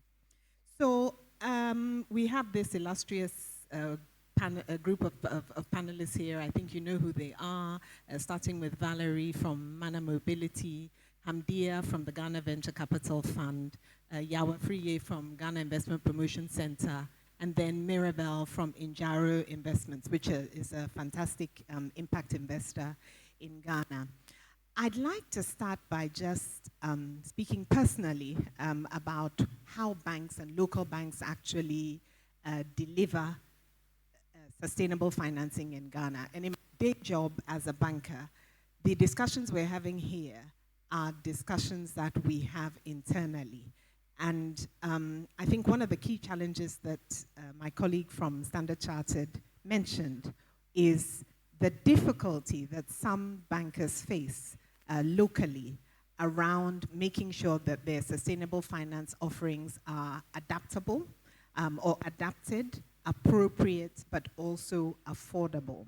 And Ruka mentioned a number of things in her opening statements around how we're not just competing with each other as local banks, we're competing with international financiers who are very often coming in with very concessionary funding, with very exciting technical assistance offerings that very often make it challenging for local institutions to compete, because just like Standard Chartered, CalBank is looking at a return. We're looking at projects commercially. And it would be interesting to have discussions around that and see what panelists feel around the sort of concessionary funding versus commercial funding. So I think globally, financial institutions are interested in creating wealth, but also interested in creating well-being. And that is the well-being around the ecosystems associated with the projects that we invest in. And those ecosystems could be anything. It could be the air we breathe, it could be the water bodies that are around us, it could be forests. But the reality is that today, this is the type of investing, and these are the types of investments that entrepreneurs, but also investors, are looking to banks to take part in. And the question that I'll be focusing on today with the panelists are, how do we urge banks and financial institutions to play a more positive role as financial intermediaries by promoting sustainability? So we just have 40 minutes. I'll ask the panelists to be as brief as possible, to be as full as possible, but also as brief as possible so that we can get through and then we can have some questions at the end. I'll start with Hamdia and Mirabel, and I'm going to ask you the same question. And it's around the types of products or models, the financial products or models that the Ghana Venture Capital Fund and also Injaro have on offer to businesses to help them move forward in terms of moving towards a low-carbon economy, and how effective they have been so far. So it'd be interesting to hear from you with specifics around particular examples of how these models have worked for you. Let's start with Mirabel. Good afternoon again, everyone. So with Injaro, we create financial solutions with our investors. So it means that we have the latitude of coming up with some creative schemes that traditional banks are not able to come up with. So one of the elements that we've had which have been quite helpful within the various vehicles we've created is our technical assistance facilities. And this is a critical part of the investments because it's de-risk the investments and puts them on a better path to becoming green. So for instance, with one of the vehicles we had, which was purposely for agriculture, it was a 50 million private equity vehicle. We had a technical assistance facility that we could use to identify the experts that would come in to create the strategies that would help the businesses. And we found this effective sort of to a point because Oliver asked for more. These TA facilities are good, but they were too heavily, in our opinion, focused on short-term projects that we could have measurable results within 18, 24, 36 months tops. But some of these green adaptation projects actually need a much longer term perspective to be able to see the results. And so if we have a wish list, is to keep having TA facilities, but to have them more long-term oriented. So that's one product I will highlight. Okay, so Hamdia, maybe you could share your experience as far as the Ghana Venture Capital Fund is concerned. Yes, thank you, and a very good afternoon to you all. So from the Venture Capital Trust Fund perspective, we provide alternative sorts of financing. So Injaro is one of our funds that we've put money in, and we pool more capital together with other investors to create vehicles that can invest in different sectors. So for example, we have put money in a specific fund that does only green investments, okay? And they invest in businesses that are green focused or investments that they could help to turn things into green. And so we are very specific in the kinds of vehicles that we support, and we are very intentional at that. Generally, for example, the Green Fund currently has just done an investment. I think 2 weeks ago they did an investment in a mobility company here in Ghana that's going to produce batteries that can power, electric bikes, and so we are very intentional with things like that. And our aim is that we try to build these funds, support these companies at early stage. The investment they did was a seed stage, and it was interesting to have global partners coming on board to co-invest. And we are expecting that we're able to build these companies, build them well so that they can come back to the banks when it's time for them to build leverage in these businesses. So that's practically what we do.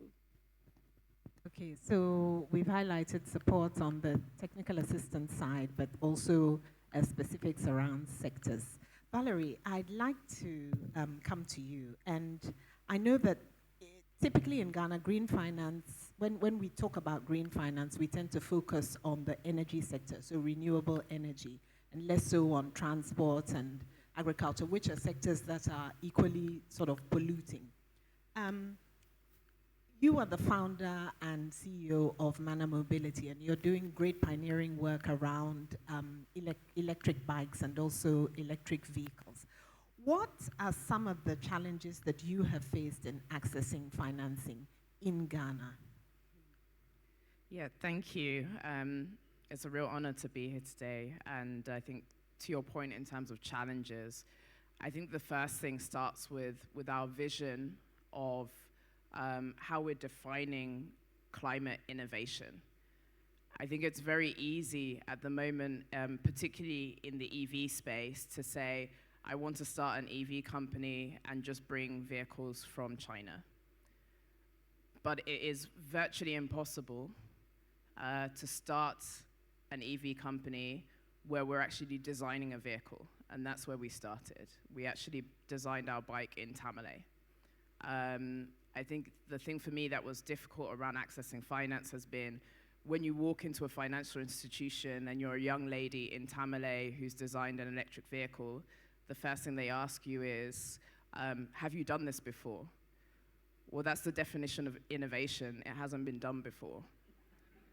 I think the second thing for me was, okay, how much traction do you have? Well, I need the finance to get the traction. Then the third thing is, they normally tell you somebody else they've heard doing something similar to what you're doing. And I think that's talking about the overcoming the bias as a young woman is often people refer to success stories as a way of almost telling you someone can do it better. So I think for me, the biggest challenge about raising funding in our markets is I had to go outside to raise funding. I established a strategic partnership with the former CEO of BMW, who believed straight away in what we were doing, sitting in Munich, never even coming to Ghana. And I think now we're at a stage where we're scaling up, we have a factory space, we have production, we're looking for asset financing, and I'm being told I need 120% collateral in order to get a loan to scale up my factory. So I think these kind of things for me, if I'm looking at climate innovators, makes you want to run away. And this is our biggest challenge as a country, are two things. We don't produce anything, and we're not retaining our talented youth. And so if we're looking at are the current financing structures going to take us to net zero, until we finance for innovation, I would say no. Very powerful, very powerful.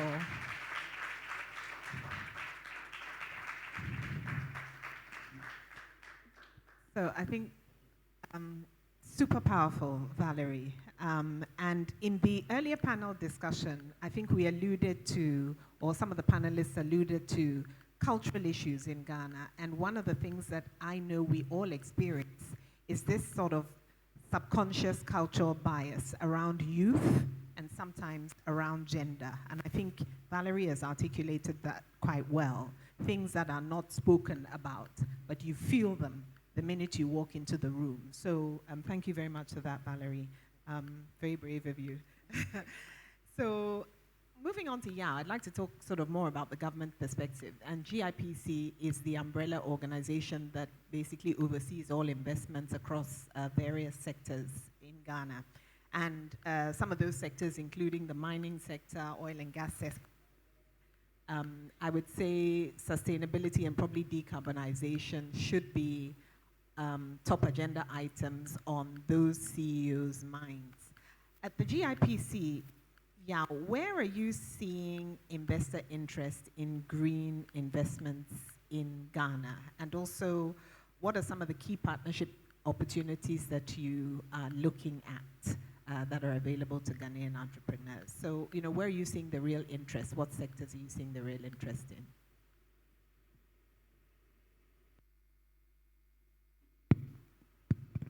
All right, thank you very much for inviting GIPC to this very important subject.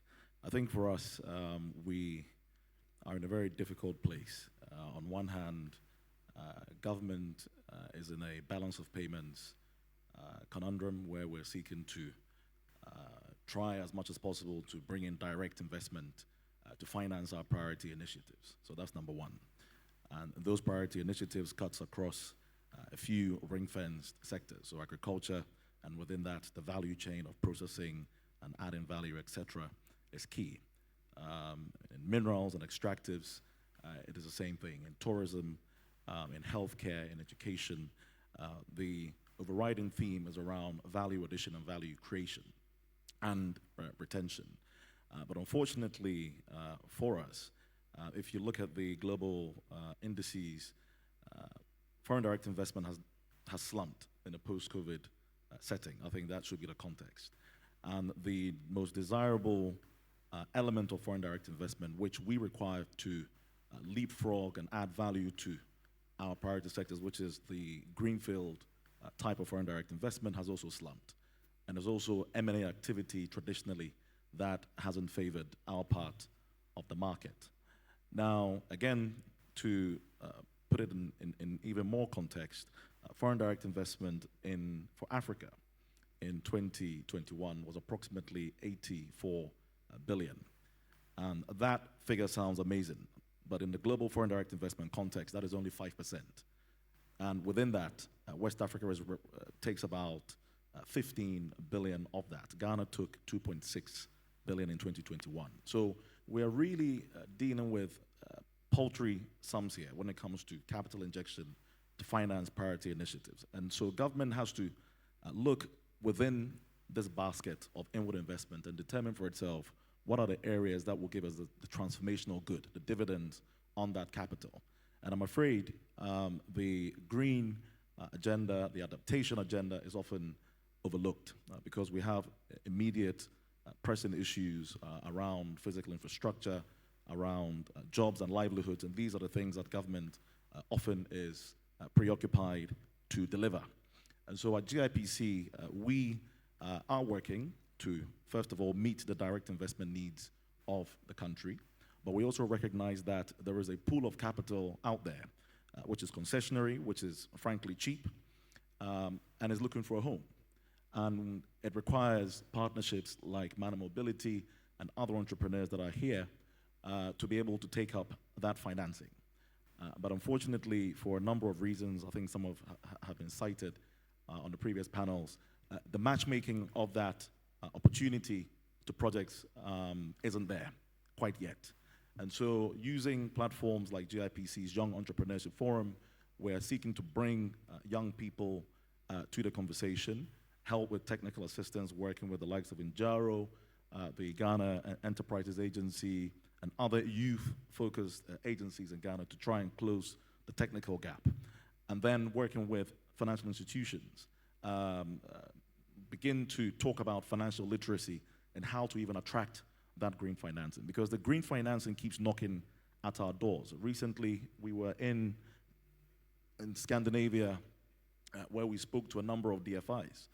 The fin funds of this world are particularly interested in deploying capital. But if you look at their portfolio allocation in Africa, Ghana is frankly at the bottom of that. And they are looking predominantly at already established entities, the Myros of this world, the Manas of this world, those who are slightly ahead of the curve. And so the conundrum for GIPC is real, that we must ready young entrepreneurs to take up the financing, but at the same time, government priorities and initiatives are frankly saying that we are even yet to carbonize. So if you are yet to carbonize, how do we begin to put in mitigating strategies around adaptation and net zero targets? So that conundrum we feel is quite real at GIPC. Okay, yeah, fantastic, Yao. And I think that speaks to the arguments around the world about, developing countries being the lowest contributors, but being expected to meet fairly significant targets as far as decarbonization is concerned. So I think, we understand those difficulties. Mirabel and Hamdi, I'm going to come back to you. So want for us to speak about financial institutions, specifically banks in Ghana. How you think banks can be incentivized? What is it that they need to do, or need to be shown, or need to be given to invest in, sustainable, low carbon projects? Hamdia, let me start with you.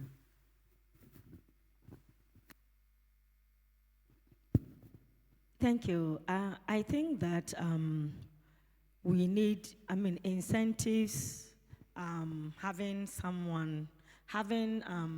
a desk that could actually support these businesses, and maybe some tax incentives from government, having the central bank, for example, trying to see how, in terms of the way they give the banks specific sector limits, begin to look at how the central bank can also come in and up certain sectors, limits on certain sectors, to ensure that we are intentional in going to those sectors. And then we should have incentives, so that as and when you reach certain milestone, you get these incentives to be able to work on. Because really, if we don't bring the certain level of intentionality and policy to this, we're not going to really get the effect of, what is supposed to be done. So I think most of it will be that, it's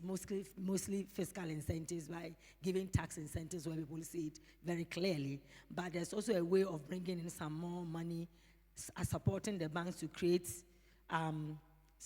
desk that can support these companies, because really these companies need help, and we understand the role of banks.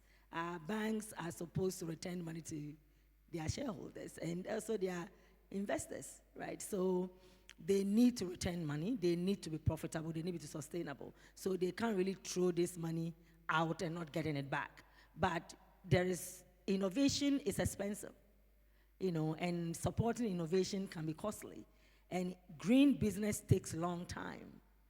And so you need to ensure that there is support to build these businesses. and that the banks have this capacity to do it. Some of them actually don't have the capacity to do it. And also the funds to do it. I was happy to hear Sanchat doing some grants work. Banks don't usually do grants. You know, banks are not cut up to do grants, and banks are not cut up to do early stage companies. And that's why usually the alternative comes in to do angel investing, VC, and then we get to a point where now the banks can come in. So we need to incentivize the bank to do it, but then I think we need to collaborate and work well together, because there are things banks can't do. It is just so difficult sometimes in this country. We want banks to do certain things. They can't. And I think we should be fair to banks and talk about it, and then find out ways to collaborate and get people to build certain businesses for the banks to take up, because that's how it's going to work. But incentives and then from the central bank could also be very helpful for them.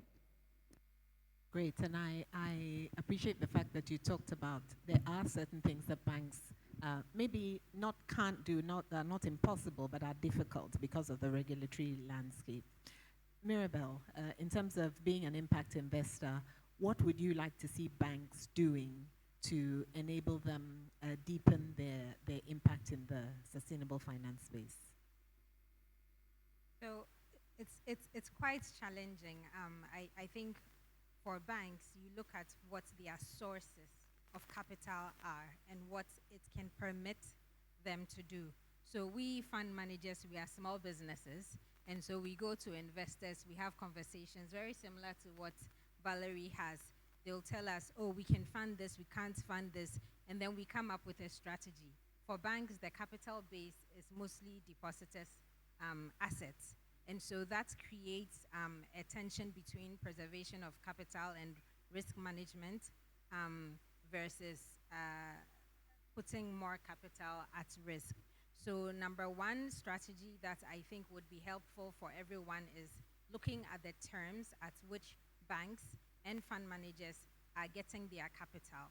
So if we have specific institutions that can provide a capital base which is riskier, which can be a first loss tranche for banks or for fund managers, it would start helping the financial institutions put more money towards more early stage businesses or businesses that require a longer gestation period before the returns can be realized.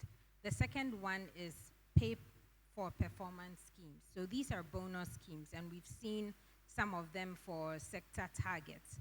And this again can be set up for specific green targets, so that if you invest in businesses that are able to accomplish certain carbon credits or lower the resource use or improve resource use efficiency, then you get a bonus. And this bonus, any financial institution, including a bank, will like, because again, it can go to motivate employees and also to cover some operational costs. Then the final element is a bit of what I mentioned before, that you also need pools of capital to de-risk investments. These are typically the technical assistance facilities. And the more that we can have these kinds of pools of capital in the banks or other fund managers, it would help to make those tough calls when it comes to putting more commercial money into businesses. Fantastic. And again, you stressed on the need for TA, the technical assistance. The other interesting aspect I think you mentioned was the first loss tranche. And I think a lot of financiers have these kind of first loss facilities on offer, typically from DFIs, basically as a sort of a credit guarantee to cover some of the losses that may accrue from the investment.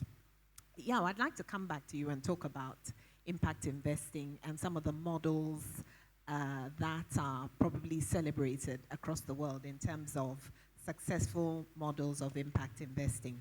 There's an IFC study from 2020 that estimates that the market for impact investing is somewhere in excess of 2.3 trillion US dollars for impact investments, and that's driven mainly by investors who want to direct capital investment towards enterprises that generate social or environmental benefits.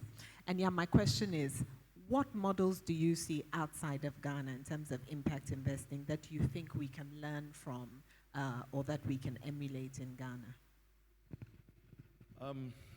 There are a few examples. If you look traditionally at the DFIs, let me limit it to the Scandinavian DFIs and the kind of impact investments that they are making into circular economy. I think that's a wonderful model that is worth emulating. We have had a number of discussions with our Finnish and Danish counterparts to assist government to develop a circular economy model, which effectively tackles waste. It's not just about recycling, but it will empower entrepreneurs to be more mindful about the economic benefits of preservation, right? And ensuring that it's not just about recycling, but we also tackle issues around manufacturing and sustainable practices within processing and so on. So effectively, nothing is wasted within the economy. Everything goes around in a 360 model. And I think that circular economy structure is worth really looking at in some detail, working with institutions, financial institutions that are here, but also ensuring that the policymakers provide the enabling regulation for such policies to really bed into the economy. I think when we went to the Scandinavia last year, one of the lessons that was apparent to all of us was that our regulatory arbitrage, as if I can put it in those terms, doesn't really allow us to have an impact model, an impact financing model for the circular economy.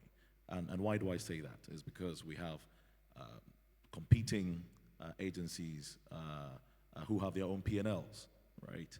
And have their own legislative instruments, which sometimes are overlapping. So until we can sanitize the legislative space and ensure that policy supports that model of impact investing, I think that it will be very difficult. So I think in that sense, we have some way to go. But it's a model that I particularly think will be suitable for our current setting in Ghana. So I like the phrase, sanitizing the regulatory space, coming from the public sector. And I'd like to come to you, Valerie, in terms of as somebody who has actually walked the walk and talked the talk in terms of managed mobility, how do you think government policies or the current government framework can be improved to support pioneering enterprises like yours? Yeah. So I think that the starting point from government is to realize that government is an enabler. So when you're talking about developing policies, develop policies that are supposed to lift climate smart businesses.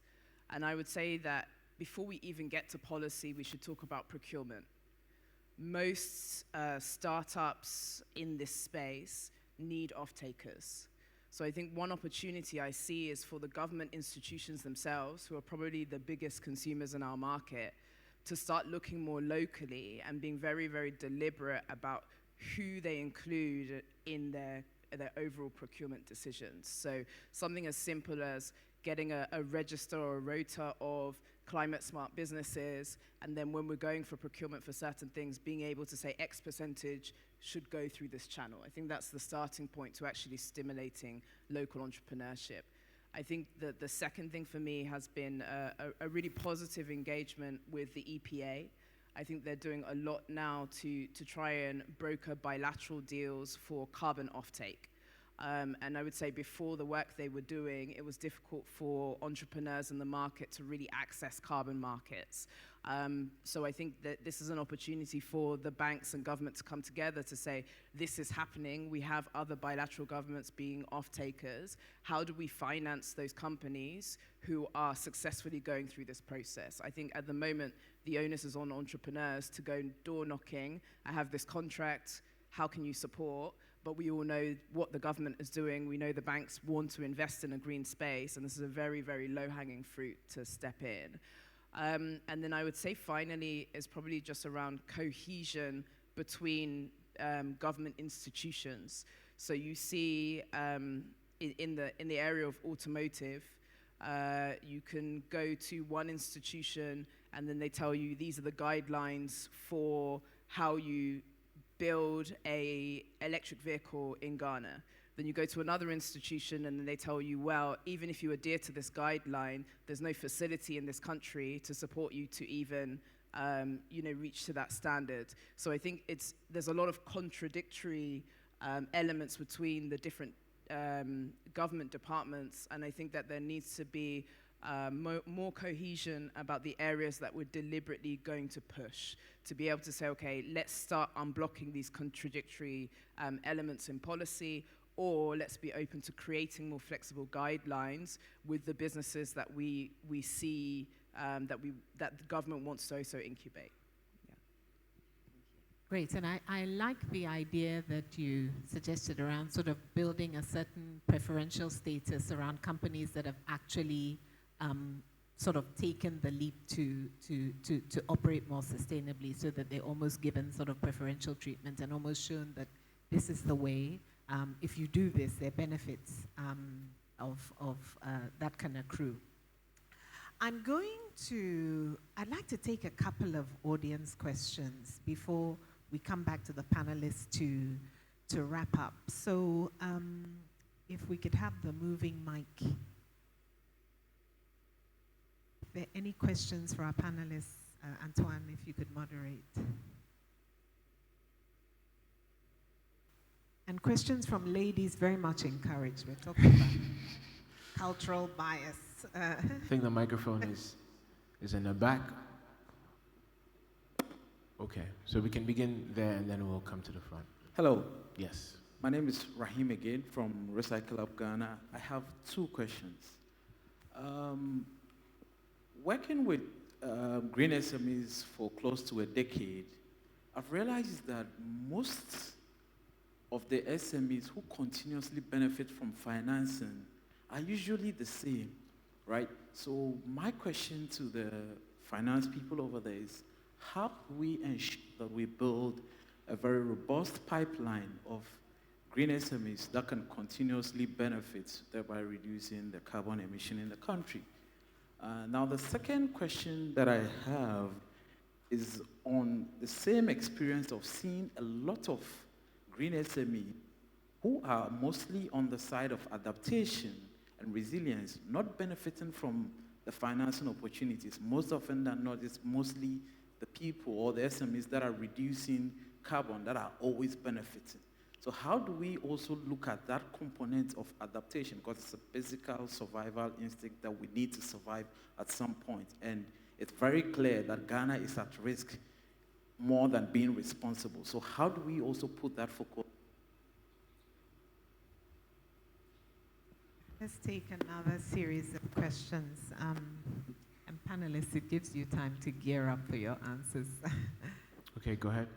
Thank you very much. My name is Dennis. I work with Imani. So the question I want to ask is that, all green businesses are coming with different needs. And so sometimes it will be very difficult, even from policy perspective, to approach them individually. So maybe from the financing perspective, what would be an optimal model for financing green businesses or climate smart businesses? Once we have an idea of an optimal model that can enhance green businesses, we know what are the policy implications, what regulatory system need to be in place. But we come from different approaches because someone in agric will have different needs, someone in, let's say, you also have different needs. You put everything together and you know the optimal model that can with green businesses, it will be a good start place to know the policy and political economy support you will need to prosecute this. So that would be my question, the optimal green financing model in Ghana. Thank you. Thank you very much. Any ladies amongst us who have questions? No? Okay, then we'll come to this side. I believe you had a question. If we can take the microphone to the gentleman on the far right.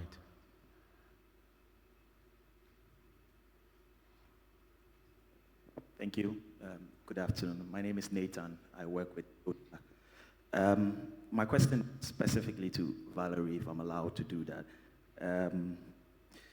Your initial submissions were really inspiring, especially around the bias and then the stereotype around starting up businesses. You walk into it, people already precondition themselves trying to find out whether this is even innovative enough. It's all well and good when you expect to have all the structure, your gross margin is on point, your ROI, what are your plans for stuff like that. However, my question is, how do you actually bulldoze your way through the cultural stereotypes? Because that is where a lot of startups actually, and even people who want to scale, actually end. Because when you're moving from door to door, office to office, and then you're getting stifled by, the cultural stereotypes, age, gender, the originality of thought, stuff like that. How have you been able,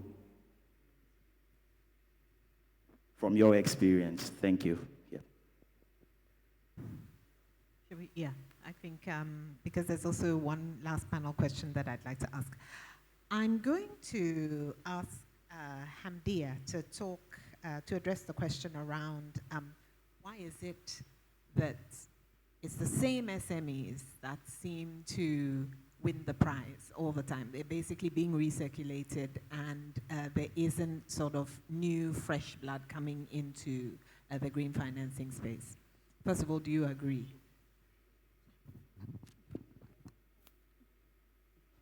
Thank you. Yes, that is the essence of track record building. So that's really what it is. And unfortunately,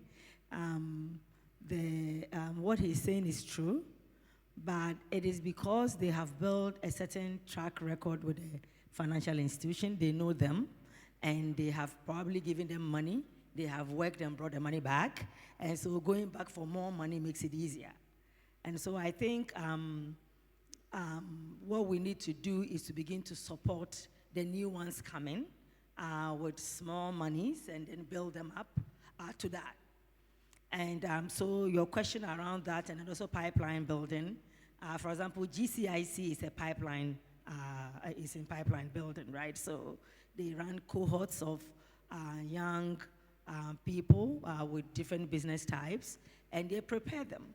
And so financial institutions who are interfacing with people coming out of GCIC will look at them in a different way, because the thinking is that you have gone through a certain kind of training, you understand how to manage your finances, you have perfected your business model, and so we will look at you. So I think that's unfortunately what it is, and we need to talk more about how to support the new ones coming. And the ticking of the boxes happens because those monies have to come back so you can recycle it. And so if somebody takes the money and doesn't bring it back, there won't be enough for others to get. And that is why you see that trend. But we have a lot of early stage investors who are looking at new ideas. As Valerie said, somebody will ask you who has done it before, but that is the essence of innovation, right? If somebody has done it before, it's no longer new. So we need to be able to conscientize investors to be able to look at new things and try them, and try putting money to see how that could work. And we are doing that. It's not automatic that it comes. Every investor, as Mirabel said, every investor has their specific things they look at. So even in green, somebody could say, we are setting up a fund that will look at maybe climate smart agriculture. So you bring something that doesn't fit and doesn't align, and they wouldn't do it. It is not because what you have is not good. It's because what you have doesn't align to what they are doing. And I think as investors, we should also do much better by communicating that to entrepreneurs so that we don't dampen their spirit that, well, what you have doesn't make sense. Sometimes it doesn't align with the strategies of this particular investor. And so what I probably also want to leave with entrepreneurs is that always research the investor you are approaching. Because sometimes you waste a lot of your time chasing an investor whose mandate does not allow him or her to invest in your business. And they are unable to come out and tell you, so you waste your time. It gets you angry. Yes, you have to. But I think doing the research to try to understand what they do is very, very, very important. And I think the question actually speaks to the need to have more GCICs, or for GCIC to do more, in the sense that GCIC's mandate is exactly that, is to promote innovation, but also to try and circumvent some of these hurdles that we're talking about. And it's been responsive to the difficulties in the financing market. I'm going to come to Valerie. There was a specific question to you around how are you pushing through some of these cultural and social biases, and what would you recommend to a young entrepreneur? I think it's whoever you are, wherever you are, there will always be biases that work against you. And I think that's the starting point, especially if you're in business and in an innovative space, is to get comfortable that you will always be uncomfortable in certain circumstances. I think what has helped me move forward is when I enter a room, I need to be prepared. So I want to make sure that my vision is articulated well. I want to make sure that the paperwork and the documentation and the business case is completed and ready to go. So what I try and do is prepare myself for the yes and move on quickly from the no's. I think it's been really important for me to have a good support network. And by support network has been people who can also challenge me, who can tell me the truth, because if you have an ecosystem of people who can tell you and advise you from a very, very good place, that also helps you kind of stay ahead and gives you that momentum to know, okay, I've had this discussion with people that I trust who may be experts in this space, and so I know what to expect in terms of questioning, and I'm prepared. So I think that's one thing. And then I think sometimes I'm totally unreasonable as well. So I also know when to dig my heels in and when just to rely on my own self-confidence, because sometimes it has to come from within. If you believe in what you're delivering, you don't need somebody else to tell you this is great. You need to be able to say that yourself. And I think this relates to anybody who's doing something that's worth doing, is sometimes you need to lift yourself, sometimes you need to lean on others, and every day is a battle, so be prepared. #resilience. Mirabel, I would like you to take the question around what is the optimal model for you for green financing? The gentleman over there. Yes, so in our world, all the solutions we come up with typically have time limits. So a lot of the structures we have, we are always given 10 plus 1 plus 1. So 10 to 12 years, you have to return the money. And then in the beginning, you have a limited time to deploy the capital. That creates a lot of friction because as we've discussed earlier, if you're in adaptation or you're trying to develop low carbon strategies, you actually need time. So the first element in an optimal model for me, it needs to be a permanent capital vehicle. That means you don't have a time limit. You don't have to return money to investors in 10 to 12 years. It means there are structures built in so that investors can continuously put in money or take out money. And as simple as that concept seems, we actually don't have many perma-cap vehicles around because investors always need to know, when am I putting my money in, when am I taking it out? And so this is an innovation in the markets for us in financial services to develop more of these kind of structures. The second element in this optimal model is lower return expectations, right? If you come into a vehicle that you're really trying to drive decarbonization or adaptation, and you're looking for, in let's say US dollar returns, 10, 15% or more, that's a lot, especially in our kind of environment. So we actually need capital that is looking for, I will say, single-digit return expectations, more like mortgage instruments in, say, the US before the recent financial crisis that we're in. So if we are having returns which are sub 5%, that starts to make a lot more sense in our kind of environments. But these are again dictated by where the money is coming from. So we need to just, currently the regulations have changed in Ghana, and pension authorities can now put more money into alternative assets. Now, if their portfolio is well diversified, some of that can be in higher return structures, some of it can be in lower return structures, and at least when we do that, then we'll have pools of capital that are patient enough and generous enough to be able to fund entities like Valerie's and other green companies. So those are the two main elements I think are very important in a green model. So, very important points raised, Mirabel, around the source of the capital, making sure that as much as possible the source of capital actually meets the expectations of the investor but also of the entrepreneur in terms of the time to start reaping benefits or reaping returns.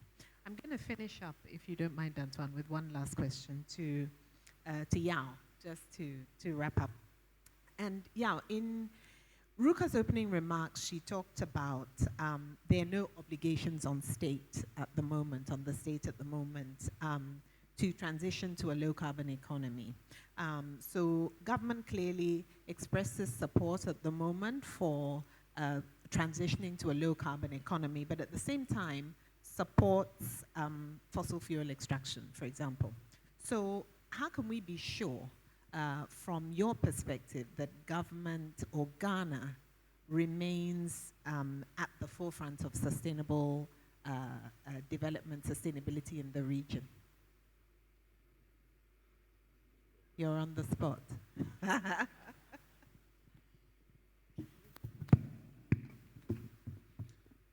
It's a very difficult question. I have to toe a very careful line. On one hand, it's encouraging to observe, particularly the Minister of Finance, and I want to single him out for commendation, which is quite rare in this environment. But he has been very consistent in trying to get Ghana to be part of the Climate Adaptation Fund established by the UN. The criteria is quite cumbersome, but if we collectively as a global community recognize that we bear the biggest brunt of carbonization, more emissions, therefore we should be part of the conversation, and we should be there should be ring-fenced financing that supports policy to be able to bring down emissions and move towards a net zero future. I know that the EPA, the Forestry Commission, and the agencies responsible for this policy all have different milestones for when Ghana will achieve a net zero. But the difficulty is that even with the transition fuels that we need, the transition minerals that we need to ensure there's net zero, they still have to be extracted, right? We're talking about lithium and all the other categories of minerals, they still have to be extracted. So the conundrum for an economy like Ghana's, particularly for policymakers, is how do we square that? How do we attract the right financing, right sustainable financing to be able to meet net zero, whilst at the same time ensuring that those same minerals goes towards industrial productivity and development. The last point I should say is that even on the lowest hanging fruit, which is on the renewables question, we haven't done so well. We keep shifting the goalpost. First, we said 10% of our energy mix by 2020, and now we are saying that 10% of our energy mix for renewables by 2030. We are already in 2023, and we have had a period of about 3 or 4 years where there has been a moratorium on the project finance deals for thermal as well as renewables. Thankfully, I think about 2 months ago, the moratorium on renewables was lifted.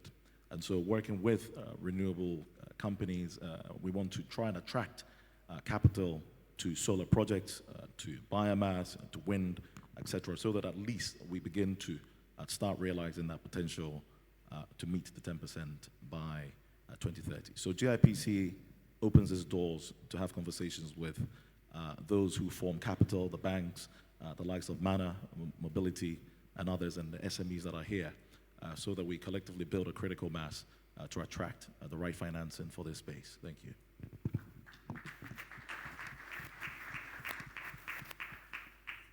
So I think we're looking forward, Yao, to seeing some clear, very definite commitments in terms of what government will do going forward, because I think the key issue around green financing and climate change is around the accountability and making sure that organizations and governments are held to account in terms of commitments. I think overall, what we've discussed here basically shows that the climate risks, or the issue of climate risk within financial institutions, certainly locally, are probably slightly underestimated, with the exception of institutions that are deliberately committed to serving entrepreneurs with green financing. But I think what we do know is that if those risks are not mitigated, it really presents significant a risk to financial institutions in pushing forward a green financing portfolio and a green financing agenda. So I'd like to say a very big thank you to our illustrious panelists. I think we've had an exciting conversation. Thank you to GCIC, Ruka and her team. Thank you. Thank you, Jifa Amegashi. That was incredible. Very insightful and very inspiring. Keep the round of applause going for them, please. So Jifa is the head of corporate and investor relations for Cal Bank. Mirabel Moreau is the investment director for Injaro Investments. Yahweh Free is the deputy chief executive officer for the Ghana Investments and Promotion Center, that's GIPC. Hamdia Ismaila is the general manager for the Ghana Venture Capital. And Valerie Labi is the chief executive officer and co-founder of Mana Mobility. Congratulations to you. All right, ladies and gentlemen, we're going to move forward to the closing remarks, I believe. For that, I'd like to introduce the Director for Partnership, Entrepreneurship, and Investments at the Ghana Climate Innovation Center, Mr. Dramani Bukari, to come up for that. A round of applause for him, please.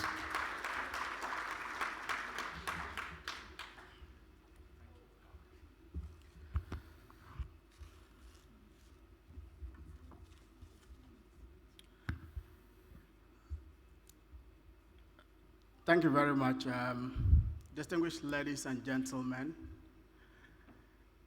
For me, and I believe for you as well, it's been a very intensive and very insightful program. I have certainly learned a lot from the program today, thanks to the very incredible knowledge and expertise of the panel and our colleagues who came up here to set the stage and lay the foundation for the discussions in terms of the opening statements. We would like to start, first of all, by thanking once again Global Affairs Canada for finding faith and confidence in us and for continuing to support us. And indeed, we are particularly happy that they again reassured us here that they will continue to be with us for the long haul. And in fact, they were openly also telling other donors to look our way, so we can scale our impact, in terms of the businesses that we need to, and the innovations that we need to bring up. To the panelists, I like to start in no particular way to thank each and every one of you. To thank Varalabi, sorry that I got it wrong, Varalabi, for brutally lifting the veil on the very critical challenges that, and practical challenges that entrepreneurs face.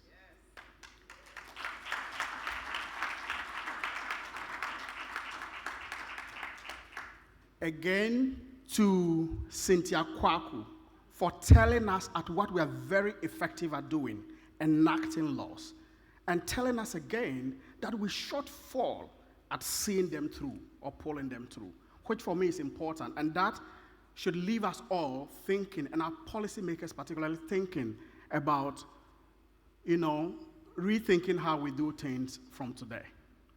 We also want to thank the Bank of Ghana, Mr. Stephen Ama, for highlighting some of the principles that has been put in place in terms of ensuring that the banking system really becomes sustainable. And we are also happy that you moved a step further to developing a template that would guide implementation. Aurelian was very eloquent at letting us know that we need, or the challenge, he crystallizes the challenge of what? Climate change into what he refers to as philosophical and macroeconomics. And it all boils down to the macroeconomic challenges that we currently have. And we certainly cannot thank him enough for that crystallization.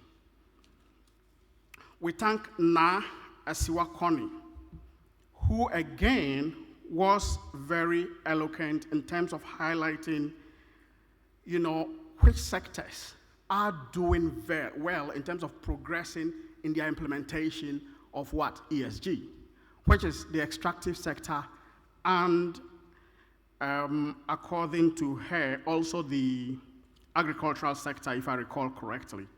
Yeah, but very, very, very, very insightful to have, highlighted those sectors. But again, he talks about one thing in terms of the banking sector. He says that our local banks are not effectively advancing in that area, but banks with global connections like Standard Chartered Bank are doing so critically well. The question is, how can we support the local banks so that they can advance in this area of sustainability?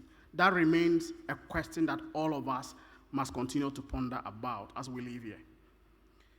We thank Professor Asafo J, again, for letting us know that long-term planning is the way to go if we want to solve our sustainability challenges. But also we need to do so collaboratively at the regional level. There's so much to say about the kinds of insights that have come from today's dialogue or dialogues. So very much to say. And we couldn't have had all of these insights without the excellent and professional moderation of Jifa Amegashi of Carl Bank and Roslyn of Forestry Commission. We deeply and sincerely thank them for doing an excellent job on the job that we gave them. On this note, on behalf of Ashesi University and my executive director, Ruka Sanusi, we would like to thank all of you, our audience, for making time to be here. Her favorite, Ruka's favorite phrase has always been that we do not take it granted that you found or you make time to be here. We deeply thank you for being here, and we look forward to seeing you again on the safe dialogue which will be happening next year. And we hope to make it much even bigger and more promising and enlightening. Thank you so very much, and have a good day. Thank you so much, Mr. Dramani Bukhari. He is the Director for Partnerships, Entrepreneurship, and Investments at GCIC. So we've come to the end of this event, ladies and gentlemen. A round of applause for yourselves. I think you've been amazing. It's been long but insightful, and especially in the last bit, very inspiring as well. If you check on your phones, you'll realize you've received a text message. With that text message is a link to take part in a survey. It's very important for us that you answer the questions there, so we can just measure the results and the impact of this event here. Thank you so much. please do that. Go to your text messages, click on the link, and take part of the survey. Of course, it doesn't end here. Do follow GCIC on all their social media platforms. I'm pretty sure we have your email addresses now, so you will receive updates from us. The social media handle is @GhanaCIC, @GhanaCIC. And for those of you press men and women here, the hashtag ICI 2023 when you're doing your social media posts, we'd appreciate that. Right after this, we would be having lunch at the Movenpick restaurant itself. There's a lady there, Ifia, she will help you out with a coupon. Lunch is it's a buffet service, so you can't pack it and go. You'd have to, sit down, enjoy yourself, network a little bit, and have lunch there before you leave. And we would also love to have some photos with you, so once you step out of the premises, you can meet us at the backdrop. There's an order of photography we'd like to follow. That's if these speakers are still around. We'd love the speakers to have a photo with Ruka, then the panelists themselves, and then Ashesi staff, GCIC staff, any other group photos, and then of course you're also free to take your own individual photos. And that brings us to the end of this event. Ladies and gentlemen, Incubating Climate Innovation, thank you guys so much for being a part of it. And we'll catch you guys at the next one. In climate change, we have a global emergency. It's a man-made disaster at a global scale. In Ghana, as in most of Africa, the small and growing business sector contributes at least 70% of GDP. In seeking to have less emissions, we must also work with the business sector, particularly SMEs, to ensure that they are applying climate responsive practices that will ensure that we're emitting less greenhouse gases. This is really what drives the investment of GCIC and its donors in supporting businesses with business management and business operations skills so that they can go the long haul with their business, so that in 20 years' time, 25 years' time, they're still in existence and they will actually be the big business of tomorrow. Our focus here at GCIC, which distinguishes us from several other entrepreneurship support units, is the fact that we focus specifically on sustainability. So for every business that gets into this incubator, there ought and there must be an aspect of the business that is ensuring that the levels of resources that they are using, say water, energy, or even the efficiency of the equipment that they apply, or the manufacturing processes that they apply, are efficient.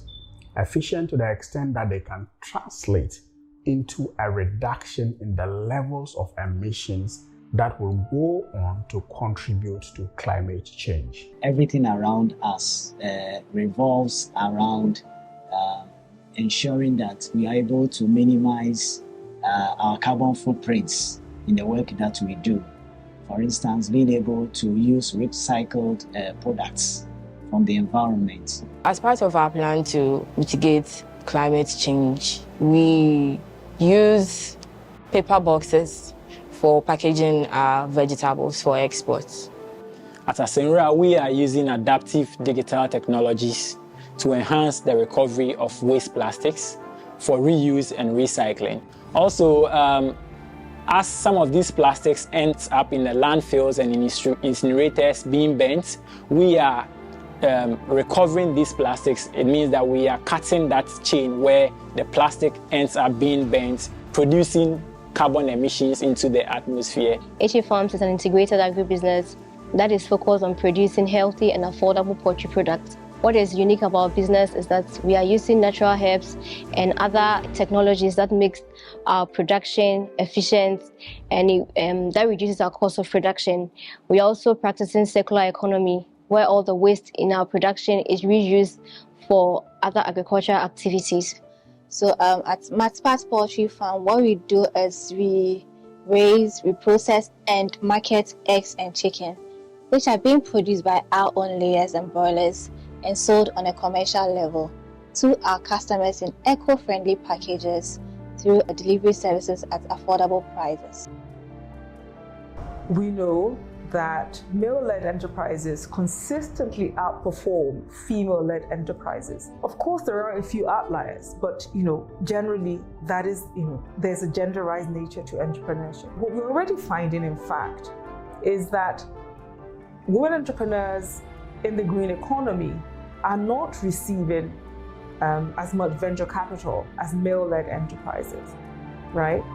And we also know that, particularly because of the historic and institutional trends that we've seen around STEM education, when there are business opportunities around climate change, they may not see that they fit. What we have done at the Ghana Climate Innovation Center is to consider some of these nuances, and we sought to respond to them through our program that we call the Women Entrepreneurs Transformation Program. Because if we don't have enough women actually participating, right, in the business sector, participating in the opportunities, the business opportunities that climate change meets, we're not doing well enough. Since I started with GCIC, I've learned a lot, especially with the climate change and the sustainability, which I'll be using on my farm. In fact, I've actually started using it. This incubator has really changed the way we do things, the way I think. It is really changing us personally as well as the business. So I can see growth from the business as a whole.